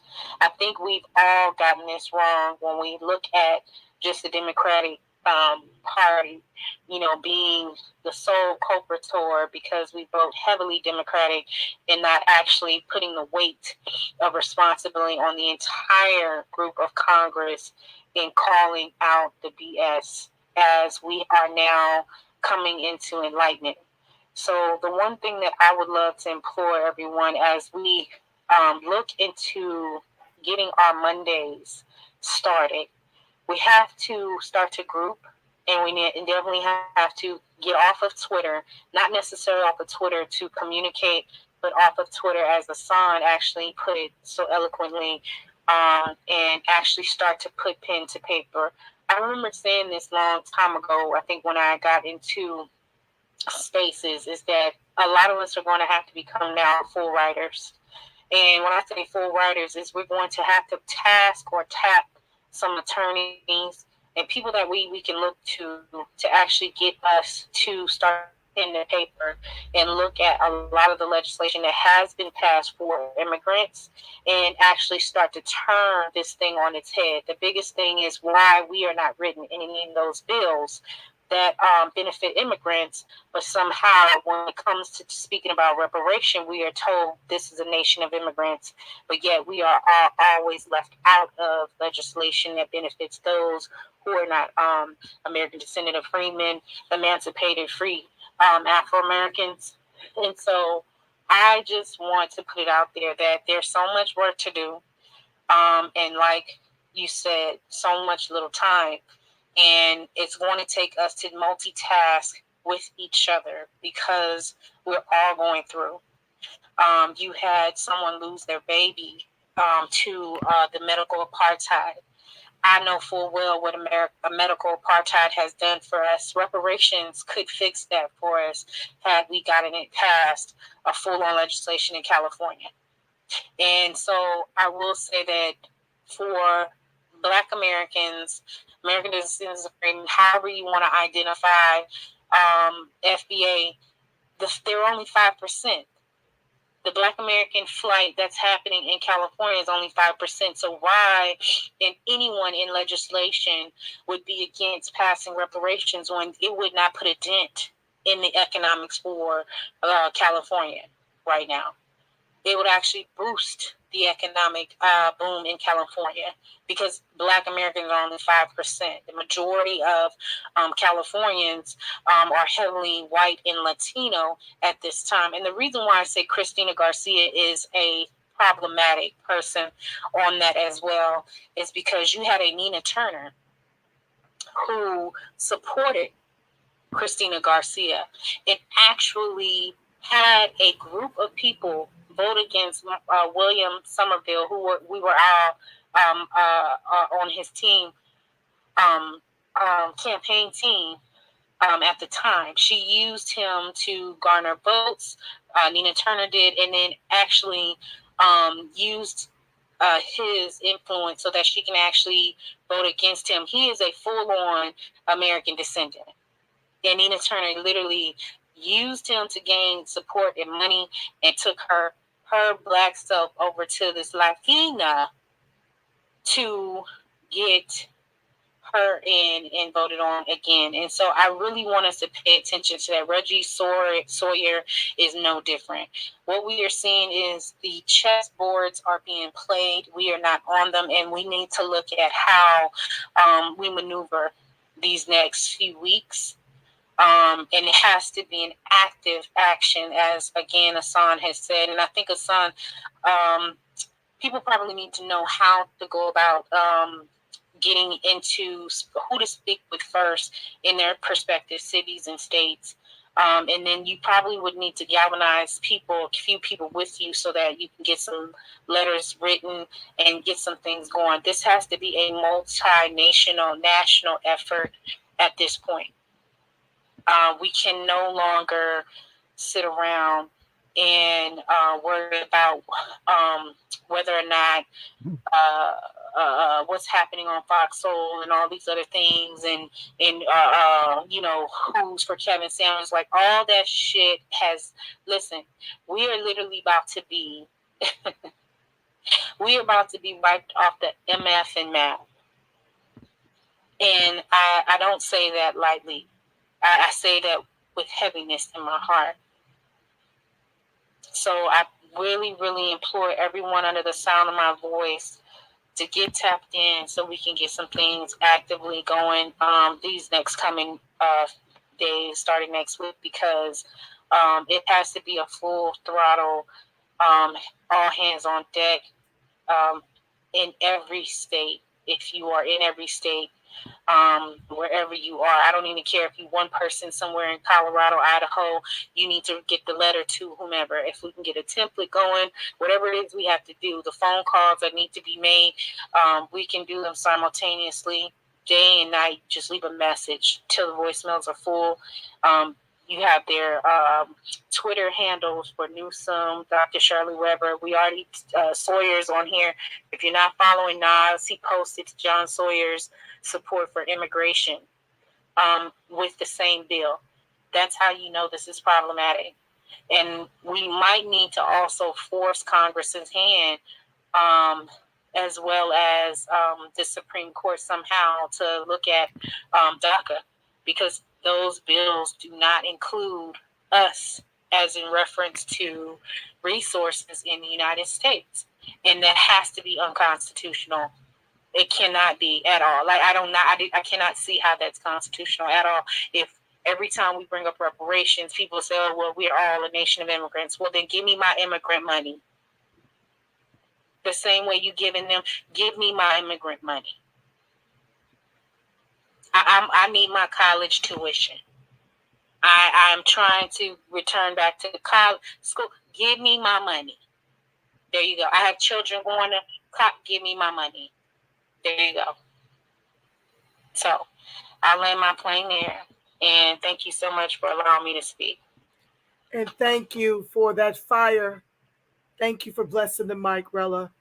You know, I get that we all need to be in our lane and we need to be in the streets and we need to be behind the pen. But let's not underestimate what social media has done to make reparations a national and international brand. That's our work, fam. So I am on this space, but I'm also advocating with different groups who align with the way I advocate. That's what I've decided I've had to do. And it doesn't necessarily mean they're in California. You know, I learned some of my best ways to advocate from Capital Accountability Project. That's a son and Tansy, okay, Brett. It's an amazing. Rella, I think you're in that chapter too. It's an incredible grassroots chapter that overstands my Friedman protest voter strategy, that overstands making relationships on the Hill, legislation. See, that's not my thing. But you can tell me to sound the alarm, and guess what? I was born to talk. So I can come over here, sound the alarm, and use my voice in social media, you know, to sound the alarm. This is the way I reach the most people. When I go into my communities, I'm hard pressed to find Black folks out here in Long Beach. Okay, and sadly in California, you kind of hard pressed to find folks that are conscientious, you know, but that's a place for somebody, right? Somebody's better than that at that than me. I remember Connie Collins, you know, who stays in trouble. She's the one over there challenging the Mexicans. That's not my wheelhouse. I'm not going to pull up to Power 106 fighting Mexicans when I can be pushing my thing, the Friedman protest voter strategy. So everybody needs to pick up a brick. You need to find your lane, get in it, and master it. And in the meantime and in between time, you need to align yourself with grassroots organizations that align with the way you see it. And you need to be open to learning. And you need to get your pen and paper out. And when they call you to the table for a call to action, you need to execute and follow through. Like I'm about to now before I close out with these immigrants coming down on the head of Nancy. I'm going to close with that before I pray us out while I look up this information so I can type it in the chat. Okay. So let's not underestimate the power of social media. Let those of us who was born to talk, who's talking the right thing, who ain't leading the people off a cliff, who are in this for the people, by the people, and of the people, because you got a lot of folks that just want their name and lights. They're not really about the people. They're more about how elevated they are in this movement. And the folks that you barely hear from are the ones that are moving. They're the ones that are on topic. They're the ones grinding the midnight oil. I can't tell you the number of times I have fallen asleep on a son who is 3 hours ahead of me. Sister, don't sleep. Okay? I'm on the West Coast. She on the East Coast. We up chomping at the bit, talking strategy. Lots of things we can't tell y'all over here. Because folks are watching and listening and stealing and trying to be first and all this kind of carrying on instead of doing the work. So you've got to understand, you've got to be real selective in who you move with. Because everybody ain't moving the same way. And everybody ain't moving on behalf of the people. Lots of self-interested people in this movement. I'm not going to call out no names because I've already said too much. But if you know who you are, you can say ouch somebody because you know who you are. I ain't got to call you out. Anyway, let oh my God, a few more hands are up. Oh, Who was first? Y'all know who was first. I wasn't even looking at y'all. I'm looking at Screwtube. America. Hassan, go ahead and bless the mic. Well, it was America and then me. America, then you, then Andre and ETM. Go ahead. Yeah. Okay, perfect. I will be extra quick.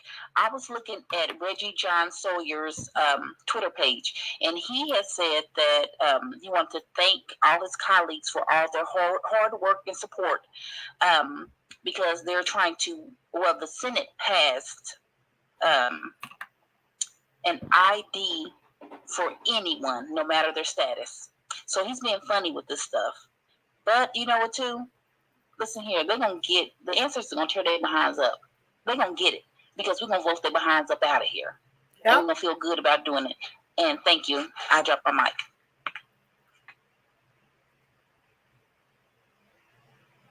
I think I'm next. So I just wanted to piggyback on what Rolla was saying about it seems like we are always written out of everything.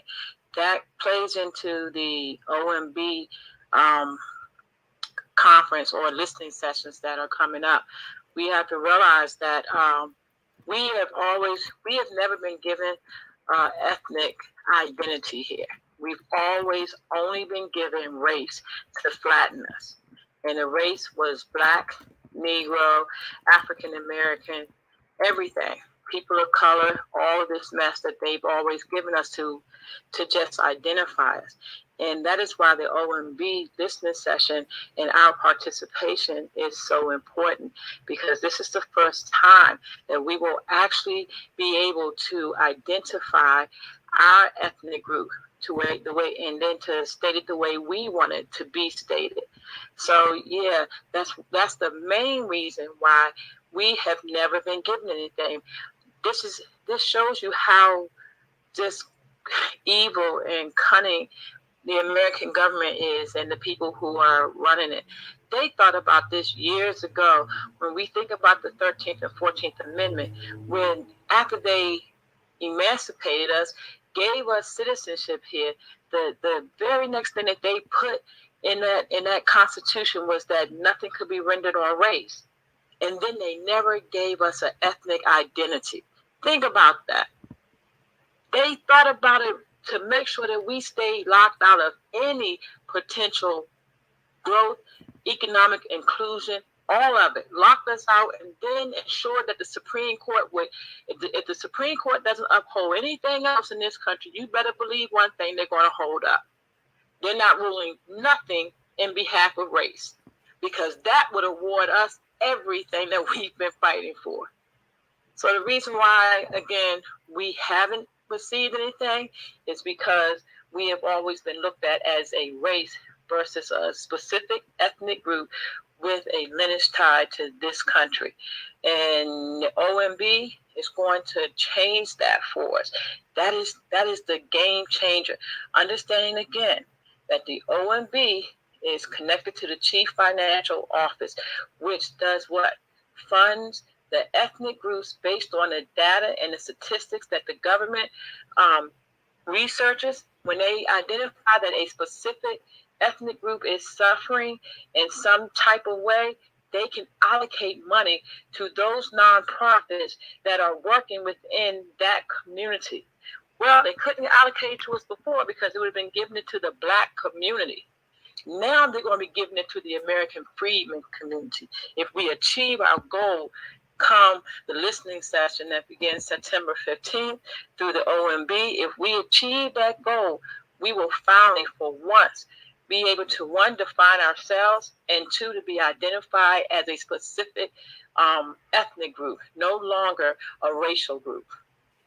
And I'll land my plane. Thank you. Real quick, Hassan is absolutely correct, family. That's a call to action. You know how you guys showed up for our task force hearings? We need y'all to show up in droves for the OMB. They're going 4 months, twice a month, on Thursdays at 9 a.m. Eastern Standard Time out of D.C.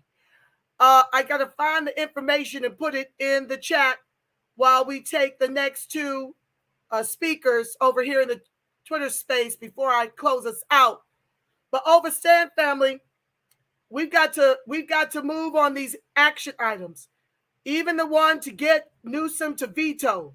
I know it's like pushing a boulder up a steep hill, but we must try everything in our power to turn this Titanic around and never, ever, ever allow it to get out of our reach again to this degree. We had enough time to be very proactive instead of reactive. We've got to stop being reactive and be proactive. The minute we knew this was going down, there should have been call to actions akin to the way we assembled around HR 40 and trying to get those edits pushed through. It's imperative that when we see the bullshiggity going down, we attack in that movement, in that moment, and we leverage everybody nationwide on these type of initiatives. Because as California goes, so goes the nation. And I've got the honor and the privilege, because of the CAP board voting for me to be their hostess for the OMB. So I will be streaming it live on their behalf. I'll be working for CAP, which I'm proudly doing. I love the way they move. I love the leadership over there.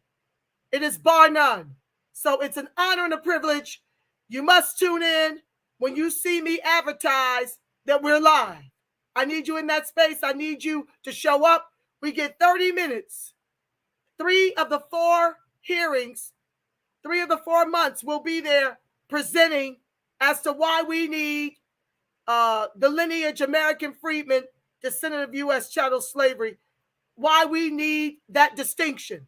And as Hassan always says, it's okay to refer to yourself as Black, African American, B1, Badox, ADOS, behind closed doors. But when you in these political streets, you are an American Friedman. We all need to move as a block and get on that page, because that's the only thing recognized constitutionally. The rest of it ain't going to get you your justice claim, as you clearly see what's happening right now. Go ahead and bless the mic, Andre. Thank you so much, sister. Thank you, everybody, for, pushing for justice. This is what we do best. I know that I heard somebody talking about Martin Luther King, and I just wanted to share a few thoughts, because a lot of people don't really focus on the fact that Martin Luther King, he was anti-capitalist, right? So he did not like the economic system. He didn't like how America was being run. And he saw that there were opportunities to build support for his movement, for his community, for our community in the labor movement. He had letters that Coretta Scott, she kept in hiding because there was the Red Scare that was going on in the United States, where you couldn't bring it up. It was politically taboo. But civil rights leaders rose to prominence before King, like W.E.B. Du Bois and Ella Baker, and they explicitly linked racism to economic injustice. But Martin Luther King, he was a pragmatist who saw that it wouldn't be possible to make progress on poverty unless Black people were able to vote and wield political power. That was his position. We have realized now that voting is not a strategy that is viable in and of itself, right? And so he understood the power of socialism and organizing labor, because that brings bargaining power, right? You can, the laws in this country, you have to negotiate with unions if they decide to, unionize, if workers decide to unionize. In the South, it's very, very, discouraged. Black folk, we don't like especially in the South, unions because of the way they have been run, and there's a lot of issues when it comes to working with white people in this kind of a project. It's a very tall feat, you know what I mean? But when you think about where the Democrats are at, like what was the big thing that they had, you know what I mean? Because Joe Biden was a dud, like he squeezed through, but Bernie Sanders, right? He was the biggest thing the Democrats ever had. And what was his thing? Socialism, right? This is what's going on in Europe big time. In France, they're having huge breakthroughs to the point where they're about to literally be a majority left situation where capitalism is like, they're getting 86. You get me? So, like, at the end of the day, we have to realize what the Democrats really don't like. How they did Bernie Sanders in the political sphere is a message to anybody who's actually talking that shit for real. And so I would start really pushing politically, if we're going to switch the political strategy, we have to start, taking that activism to these unions. We have Chris Smalls, who's he's a Black American. They got the labor union. That happened. They voted, they negotiated, they got in there, and now they're, sitting at the table. And, we have to really prioritize what we think is important, right? Like, we want reparations, for what end, right? We want to be able to provide for our families and for our community. That is the goal. And so this is something that we can join forces to really get it from the people who are withholding it from us. And everybody knows that in the United States, that is capitalist organizations. That is what runs society, right? They don't go on a chart, and go by race. The woman, the sister earlier, just before me, she was right to say we need to pivot and divert from associating with ourselves by race, because that is something that is going to isolate us further, right? We want to associate with things that is going to empower us. And if we can actually get behind the momentum of the labor movement in this country right now, Starbucks, they have doing in the colleges. People are fed up. Bernie Sanders was the, ringing the alarm that the country is ready to entertain. Okay, well, maybe we don't need these Bezoses, and we don't really need these. We got technology, but it's not really providing the quality of life that we need. Maybe if we decide, instead of these elite people, what to do with the resources that we're slaving every day to produce, right? These goods and resources, then maybe we'll get better outcomes in terms of our wage, what we get from our work, right? And so this is what the people at Amazon realized.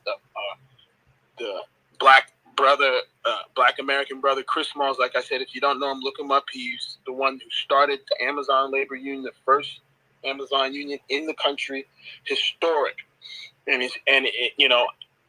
I could have told you it was going to be one of us to be the one leading the charge behind this, because that's, that is the consciousness that we've been waiting for, is people realizing, okay, we need to look at who is really going to be down with the change we're looking for.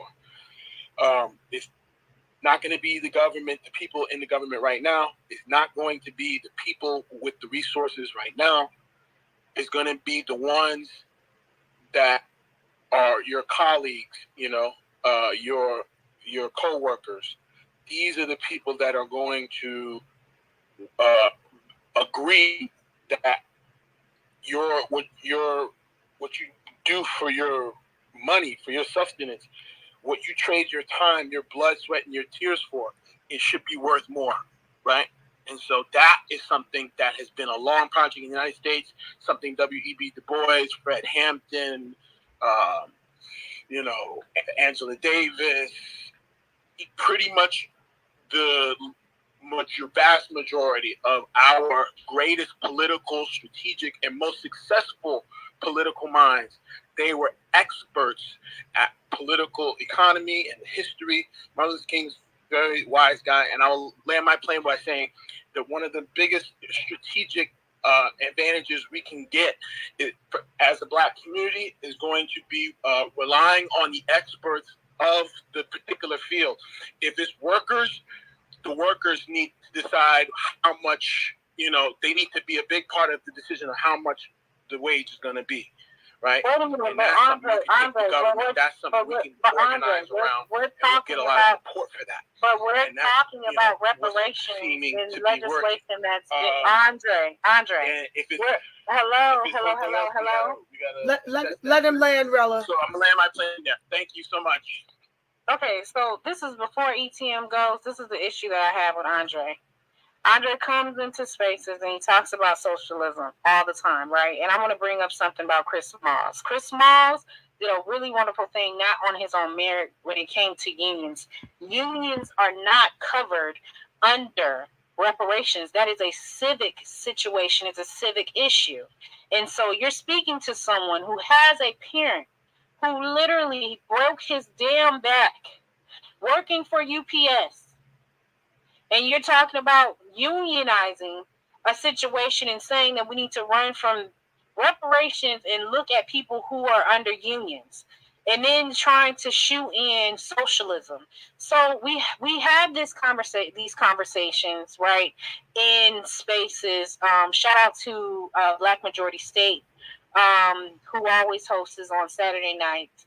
And we had this conversation. There is a difference between, socialism and then, social activities or people who believe in socialism. So I just really want us to really refresh our minds back to the conversation, because it just seems like every time Andre comes into spaces, he wants to capitalize off the fact that we are not trying to disrespect him as a Black man. We are not trying to disrespect him in what he believes in regards to socialism, but he takes the conversation somewhere else. And that is not fair, it's not right, and it's damn sure disrespectful, because we are literally trying to hammer home a point that we have shit going on outside of unions that we have to get in order. Someone is literally writing bills that will, affect the union workers who are Black American, who are American descendants. And you want to sit up here and say that we need to look to unionize Chris Smalls and stuff like I'm sorry. I really am. Let me bring it back. I'm sorry, ETM. I apologize for jumping in ahead of you. All respect due to the fact that we have to understand each and every ounce of what this society in America has done to our people. At the same time, reparations would solve all that stuff. And if you can't get to the point of you actually getting your ass into committees, assemblies, local and state and federal government, you telling me about how to get involved with the union fight does not help me, in the sense of having a family where you need money turnover today, yesterday, 2 years ago. Are you serious? You cannot be serious. Every conversation, you do not read the room, and you come in and you start talking about socialism. Dude, listen. Hey, I've heard it. if I could just jump in, because I'll be real quick and to the point. Like Angela says, this 2296 situation is at critical mass. So we need everybody, the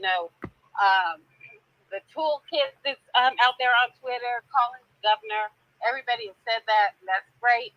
Another great point that was made tonight was the fact that Joan Sawyer is running unopposed. And, if we got on one accord and pick somebody to write in, even if they don't win, if it's, high numbers, it will send a message. So that's really what I want to say. And, you know, just subscribe to ETN Media. We talk about this stuff all the time. On Labor Day, this past Labor Day, as a matter of fact, we did a 2-part breakdown on the labor union. So Andrew is absolutely right. That was a hard-won fight and something that we do need to be aware of, but we need to, you know, unionize our own industries. I understand that, and that's where reparations will get us. Like you said, money today, money yesterday, money tomorrow. I agree with all of that. So, and Angela, I don't usually jump on these Twitter spaces. I'm usually in those YouTube streets. Angela will be joining us this Sunday, 10 a.m. to talk about Mississippi. And when I do these shows, I'm trying to wrap my head around the situation myself, and it just helps me to go through the data, helps me to be on spaces like this where we're having these discussions. And we really do need to get this 2296 vetoed, and I'll land there. Thank you, everyone, for your comments. I do want to address Andre. This, I don't know if he's spoken in my space before, but and I get you, Rella, but I really allow people to bless the mic and share what's on their minds, and it wasn't that much of a distraction for me to allow him that. It didn't really change. It didn't change the space for me. What it does for me, Rella, is it gives me an opportunity to respond. And so he spoke on Bernie Sanders, and I worked Bernie Sanders' first campaign.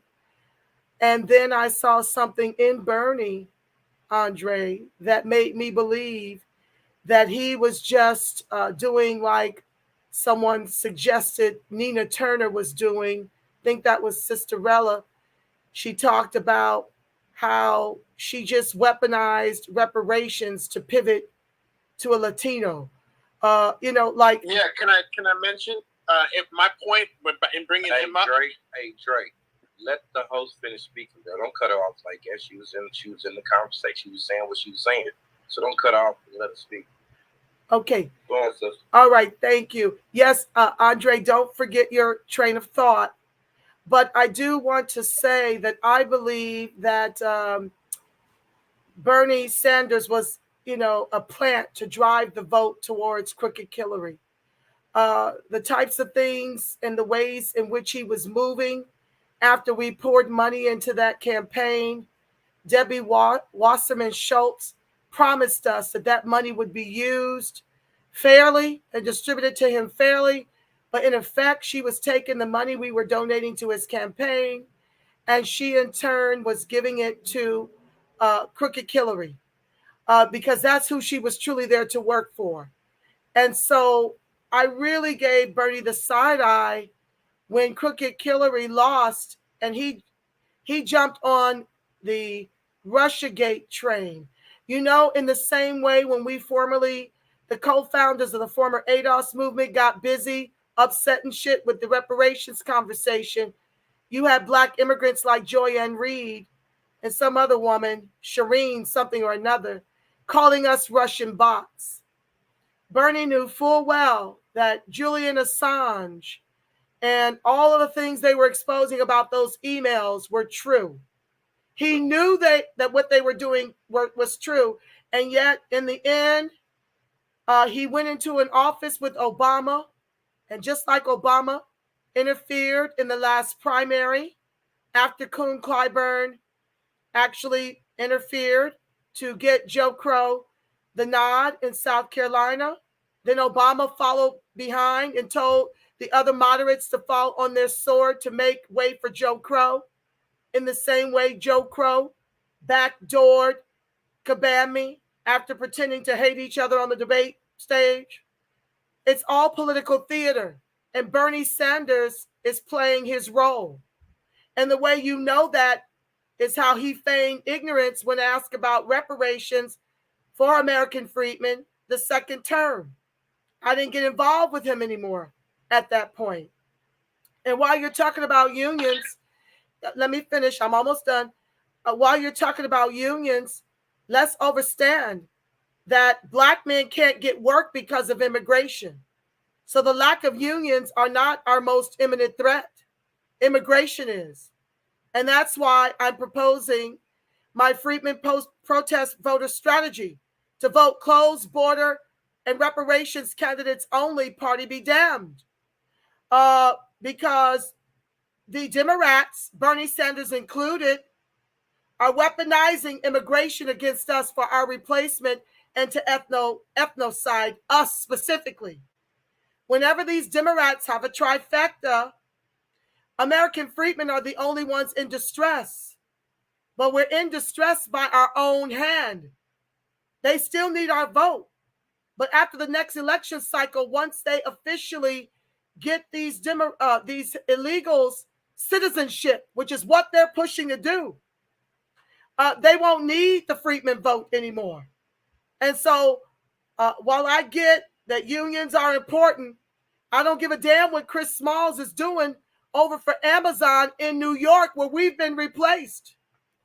We're not in New York anymore. The U.S. black has been driven out of New York, akin to the blacks, the U.S. blacks here in Southern California. So I'll let you respond, but I did have to reply. But please don't take too long because I've got to pray us out. Okay. Thank you so much for the opportunity. Yeah, when I brought up Bernie Sanders, I wasn't endorsing the actions, his actions towards the end of his campaign and the way everything went down. I don't approve of that, and it's certainly not an endorsement of the Demorats. The Democrats, I can't stand them, and I can't stand either of the political parties. And this is something that a lot of Americans are starting to realize. And so I brought him up to acknowledge the growing support, right? Because reparations, unfortunately, does not get the kind of support that it should. However, Bernie Sanders got unprecedented support from minimal donations from people who liked his message. What was his message? His message is that capitalism isn't working. What is capitalism? Capitalism is when a small group of people decide what is done with the fruits of people's labor, what people are going into work to do. So when you say black people don't have jobs, it's a result of the decisions of these small circle of people making all of these decisions. This is what Bernie Sanders' message was. This is why it was popular. This was Martin Luther King's message. I didn't read the letter that he wrote to Scott King. She sent him some book by a socialist novelist. He was deeply inspired, and he understood how the connection between racial injustice and economic injustice was inseparable. And so I'm paraphrasing from some of the research that I've done, but I wanted to bring that up to say that as the black community, one of the things we have to do as we try to develop, right? Yeah. When we talk about economics, we're talking about development. How do we develop and grow as a community, as a group of people? We're going to have to rely on the experts who spend the most time, who have an expertise in a particular field, right? We have to, engage in some deep research and understanding about the different areas we're getting into, right? When it comes to economics, when it comes to competing for money and getting money, it's better that we get around our people. So when I say unionizing, I really mean group economics, something that our brother Claude Anderson talked about. We don't have to use the same terminologies. We just have to understand the common enemy, the opposition that we need to take on, which is the greedy people, the system that favors people with money, right? Why is immigration so popular? It's not specifically existing to beleaguer the black community, right? It's to serve the capitalists, right? They make profits off of cheap labor. That's why all the jobs went to China, right? America doesn't do things for white people They don't do things for America. They do things for profit. That's why the biggest companies, the biggest insurance companies, they're worried about the interest rate. It's because that interest rate is their profit. Profit, the banks, all of it is run on profit. So we have to understand that as the system of capitalism, as what it is, never works for not only us, but it's not working for white people. They're just as upset about the immigration. They didn't intend for them to be their numbers dwindling, right? And so we have to recognize when an opportunity presents itself, everybody's tripping over capitalism. We need to see how this affects our lives and our community, right? And look into the people who are looking into this stuff. What does Sandy Darity have to say as somebody who has been instructed and trained, developed an expertise? What are some of these experts in the industry who are if we're supposed to leave this system alone and let capitalists go in and enjoying the party, if we can't beat them, join them. Black people are supposed to be all these capitalists. Ask them how it's going to work out for reparations and for things to be done for whole groups of people. No, that's not how profits work. It's the people, the private individuals and corporations. They're the ones who make the decisions in society. So that's what collectivizing group economics is all about. Is saying no more. We, as a community, decide whether our jobs stay here or whether they go to China. We, as a community, are going to collectivize and work with anybody who doesn't want our jobs to go elsewhere or for our shit to be underpaid. Excuse my language. So I'm going to end it there. It's power in numbers. To learn from history, capitalism is unstable. It is highly unequal, and it's heavily criticized from people all over the world and increasingly domestically here where we are. So we need to be at the table when they discuss different approaches to the economy coming up. Thank you. Thank you, Andre. Son, I see you. Real quick, I just want to respond. We are out of time. A lot of what you're proposing is long term. I'm talking about something we can do as early as 2 months out at the midterms. I'm talking about what we can do again in 24. This is my lane. This is the way in which I'm choosing to use my voice to give us the courage and the backbone to go out here and do what our ancestors did when they knew without social media, they moved as a block and they fled from the repugnant clans to the Demorats. And they didn't even have the advances that we've got, the advantages that we've got. But they knew it was time to leave for civil rights in the same way that we need to move to save ourselves. Immigration is our death knell. Immigration is our replacement. Immigration snuffs our lives out. Immigration is our genocide. So while white folks may catch a cold, American freedmen are catching COVID and dying from that shit. So I get your socialist plans and all that. That's cute. And it kind of is logical, but it's too far off. Right now, these corporations own and operate the government. And so we are outmoneyed. The only thing we've got left for a very short window is that vote. Please weaponize it. Vote closed border and reparations candidates only. Party be damned to neutralize our most imminent threat, immigration. Hassan, bless the mic. So I'm going to be very short, but I have to say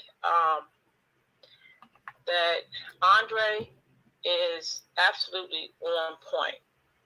And Angela, you're on point. And I think that essentially we're all saying the same thing. There's a book. It's called The System, Who Rigged It and How We Fix It. And I encourage everyone to get that book, because if we understand that we need to weaponize our vote, then we also understand that weaponizing our vote will still have no power as long as the corporations of the United States, the 10% that control the United States can still wash our vote away. So as we're evolving in this fight, we have to understand that there are different avenues that we have to take to ultimately achieve reparations. There is not one road. There are multiple paths, there are multiple roads, and one of the biggest things that we have missed, and we've missed it largely because, again, we don't deal in antitrust laws. We don't even think about antitrust laws. We don't think about, okay, when I cast my vote, who really has the ability to lose that vote, right? Not just our elected officials, but who behind the scenes, who calls the winner of that vote? Who is controlling that? So if all 60 million of the Friedmen here voted and our vote made no change because corporate interest has the ability to dictate to our government what that vote is going to be called, then our vote it does not matter at all. So we look at leveraging power. Andre is on point, and I've been saying this as well. We have to understand that leveraging power is recognizing that white people are displeased when it comes to corporate interests because they are being displaced, right? They are angry and they are scared and they are lost, and all of their degrees are starting to lose its value to these K-1 visas, these H-1 visas, okay? So we as freedmen have to wake up. We can no longer subscribe to looking at things in one way and one way only. We must attack this win to ensure our win. We must attack it on every level. And one of the primary levels that we don't touch are the corporations that control America. Okay? So when we're talking about leveraging power, we will pivot as our ancestors did. And we will pivot and not say American freedmen and stand on citizenship and the violation of our citizenship when it comes to corporations controlling our outcomes of our election. Those are the things that we have to look at. We cannot be closed ears. We cannot be blind-eyed because it doesn't sound right to us right now. We must continue to evaluate, grow, and evolve when it comes to this fight. The more and more we learn, the stronger and stronger we will become. And as you said earlier, Angela, you may be the voice on social media. Some of us are researchers. Some of us are really, really great and phenomenal when it comes to the legal system. All of us have special gifts. And each one of those areas and those gifts should be respected, because each one of those gifts are going to be the path that ultimately leads to the full reparative road of our justice claim. And he's absolutely right. If you get the book, The System, Who Rigged It and How We Fix It, it should give you enough insight for you to say to yourself, wow, when white people are upset, just like in our past, when they were upset, when they came over here and they felt like even though they were in indentured service, that they were still being treated like the slaves, like us, when those slaveholders saw them talking with us, they got afraid because they knew they did not want us to come together because we could overtake the power structure. So we better recognize that white people are upset. They are killing themselves at an astronomical rate because they can't handle what's happening to them that has been happening to us for 400 plus years. Okay? So when they start realizing, now that they have realized it, that immigration affects them as much as it's affecting us. The everyday rural poor white man is killing himself. Go check the data. It's an all-time high. These people went to school and they thought that they were going to use their white privilege. And guess what America is doing? It has turned its back on them for capitalism. That's why they are prosecuting them. Okay, and so they are realizing, wait, our white privilege is no longer working for us because capitalism is now controlling the country yet again. This has happened 3 times in America's history. And we were able to take it back and give the citizens back control over the government. But we have not been successful. in the past 50 years. And it is time for us to realize, as long as the corporate interests control our government, the citizens do not have the control that the quote-unquote founding fathers intended for us to have control over the government, not the government control us. And so now the government is not even controlling us. The corporate interest is controlling the government, which then controls us. We better understand that. It's not about labor markets. It's not about labor unions unless we're leveraging them to argue our fight for us. But it is about us waking up and realizing the country is lying in the hands of the corporations. And white people are unhappy. So when they get unhappy, shit gets done. And if we don't wake up and realize where that power is in that, but we have to now, without them realizing it, get them to become our allies. Get them to take the targets off of our back and put it on the immigrants' back, because they're more upset with the immigrant right now than quote unquote Black Americans. They are used to us. They have never felt threatened by us. The government has never pandered to us. What are we missing here? What we're missing simply is the target should come off of our back, and we should all put the target on mass immigration and corporation and remind whites, your privilege is now being stripped from you too. How do you like it? We're used to being like this. We're used to living in this hot grease. We don't kill ourselves. They do. They break and they start killing themselves and everyone around them. So understand, the corporate America is what is now controlling everything. They have even turned on their own. And it's to our benefit that we recognize that and leverage that power to bring forth reparations using their disparities and their hopelessness for our power to take the target and the attention off of us, put it on immigration, and let them get the immigrants out of here and let them attack the corporations. Henceforth, why they attack DC, the capital, because they know they're losing their white privilege because of corporate interests. It's not us they're mad at now, but it can be us that allies with them to achieve getting reparations. And I land my plane. Thank you for that, Hassan. Very well said. I do want to add, yet again, I want to share with you the Pelosi video where the immigrants are making demands, and they're not quiet about it at all. They are losing their entire shit. The Demorats have opened up the floodgates, and now they're being overrun by the very immigrants that they felt they were going to, weaponize against us to make us bottom caste. Well, these immigrants didn't come over here to wait. Okay? They did not come over here to wait. So I want to share this video with you as I share one more time. The Friedman voter strategy ain't a party thing. It's a Friedman flourishing thing. Both parties suck, but the Demorats owe us. We've been their loyal lapdogs since FDR. And so it's time for them to give us the reparations. When they've got trifectas like now, their only job is to give us reparations and protections, not to turn around and give away our reparations and protections to the immigrants whom they're weaponizing against us as our replacement.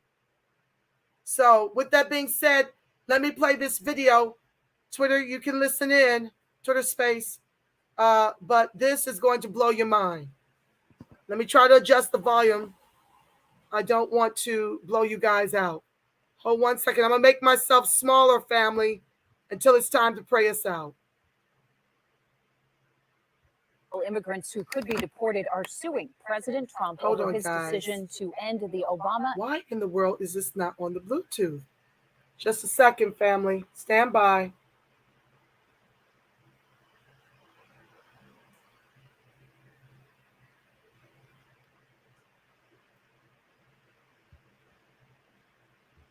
Era DACA program. The six, along with hundreds of thousands. Hold on, family. I'm sorry. I'm trying to get this on the Bluetooth. Just a second for my Twitter space.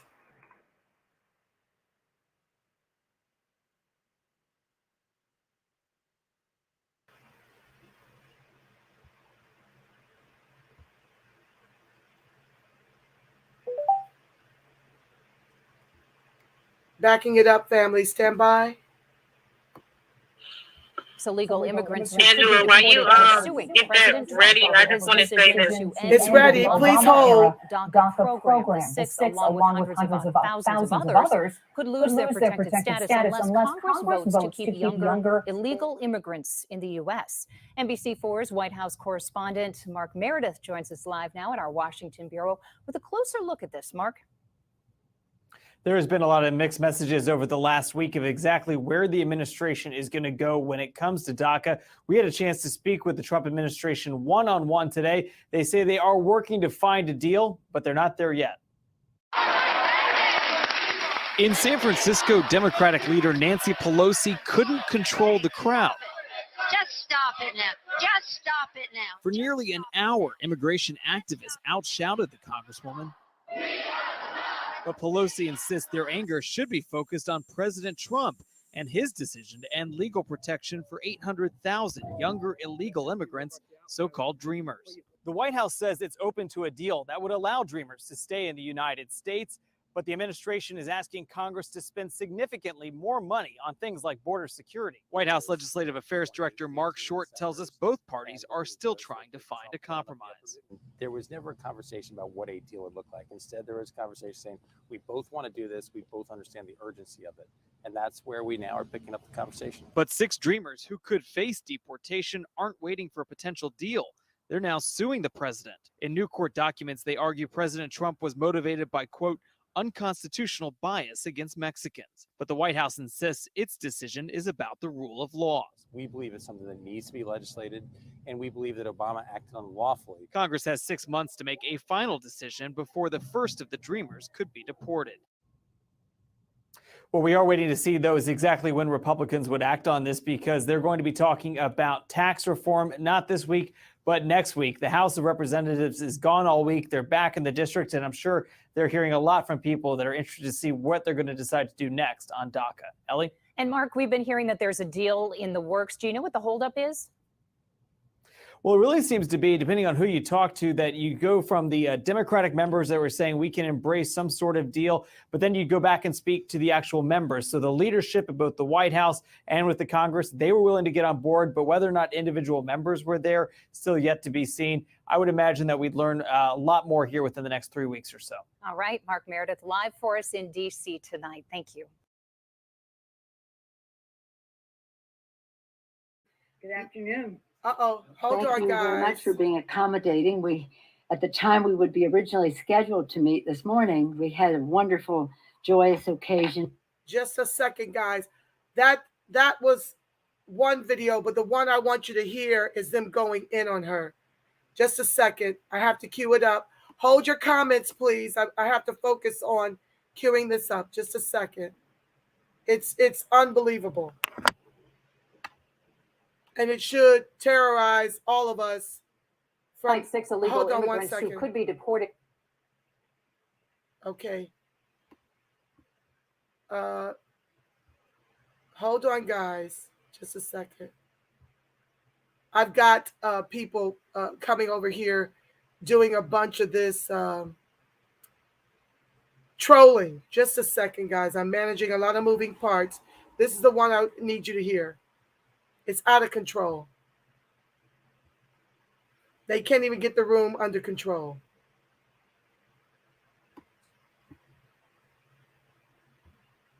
Thank you for your vision. No, I want to, you've asked questions.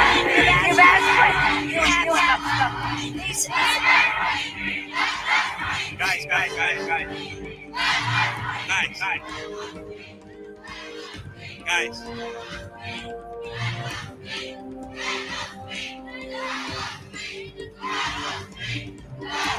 Can we have a second, please?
Okay, you've asked your question. I can respond.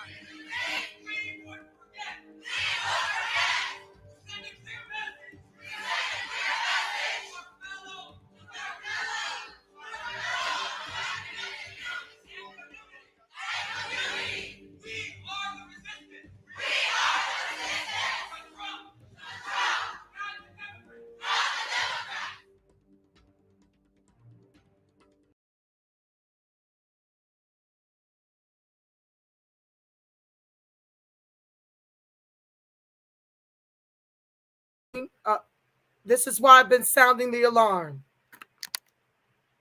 These people are not passive. They're not here to be polite. They're not here to be politically correct. They are here to take it over. They don't give a damn about you. They don't give a damn about Pan-Africanism. They believe they are the dreamers. And we know the Dr. MLK Jr. bought that dream for the Friedman. And they are taking over everything. And these are the kinds of immigrants that the Joe Crow administration is allowing into this country while raiding Mar-a-Lago and all these things that the mainstream media gets excited about that ends up being weaponized against us. Okay? Folks was excited when Trump got his Twitter shut down. That's given them a license to shut us down. Not everybody else. They can do all manner of things, call us all manner of name and keep their accounts. They can disparage us till times get better. But the minute someone like me speaks up on these issues, Screwtube shuts me down for a month. You've got hostile immigrants being allowed into this country, and the Demorats are up against the wall. They're not playing with the Demorats' lies. They're holding them accountable. They want all 15 million to get U.S. citizenship. Right now, according to the numbers, the Latino community is about neck and neck with American freedmen because we're undercounted. We're understated. I don't know what our true numbers are, but I know that they are working day and night to flood this country with more of them to our replacement, peril, and extinction. And with that being said, this is why I'm over here every day sounding the alarm. To get out here, grow the backbone and the cojones of our ancestors. Vote. Closed border and reparations candidates only. Party be damned to neutralize what you just heard. Our most imminent threat, immigration. If you stay home, waiting on tangibles, no vote, looking to the repugnant clans to give you anything when you ain't gave them nothing, you will do so to our peril. The light of God surrounds us.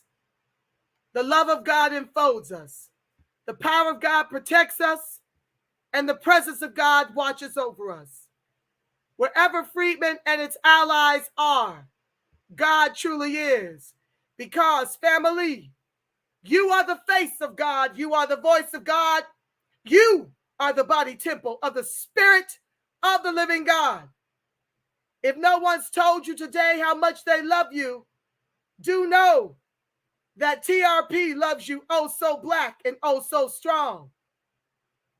Until we meet again on Monday, I want you to make it a beautiful, God-inspired rest of your evening and weekend.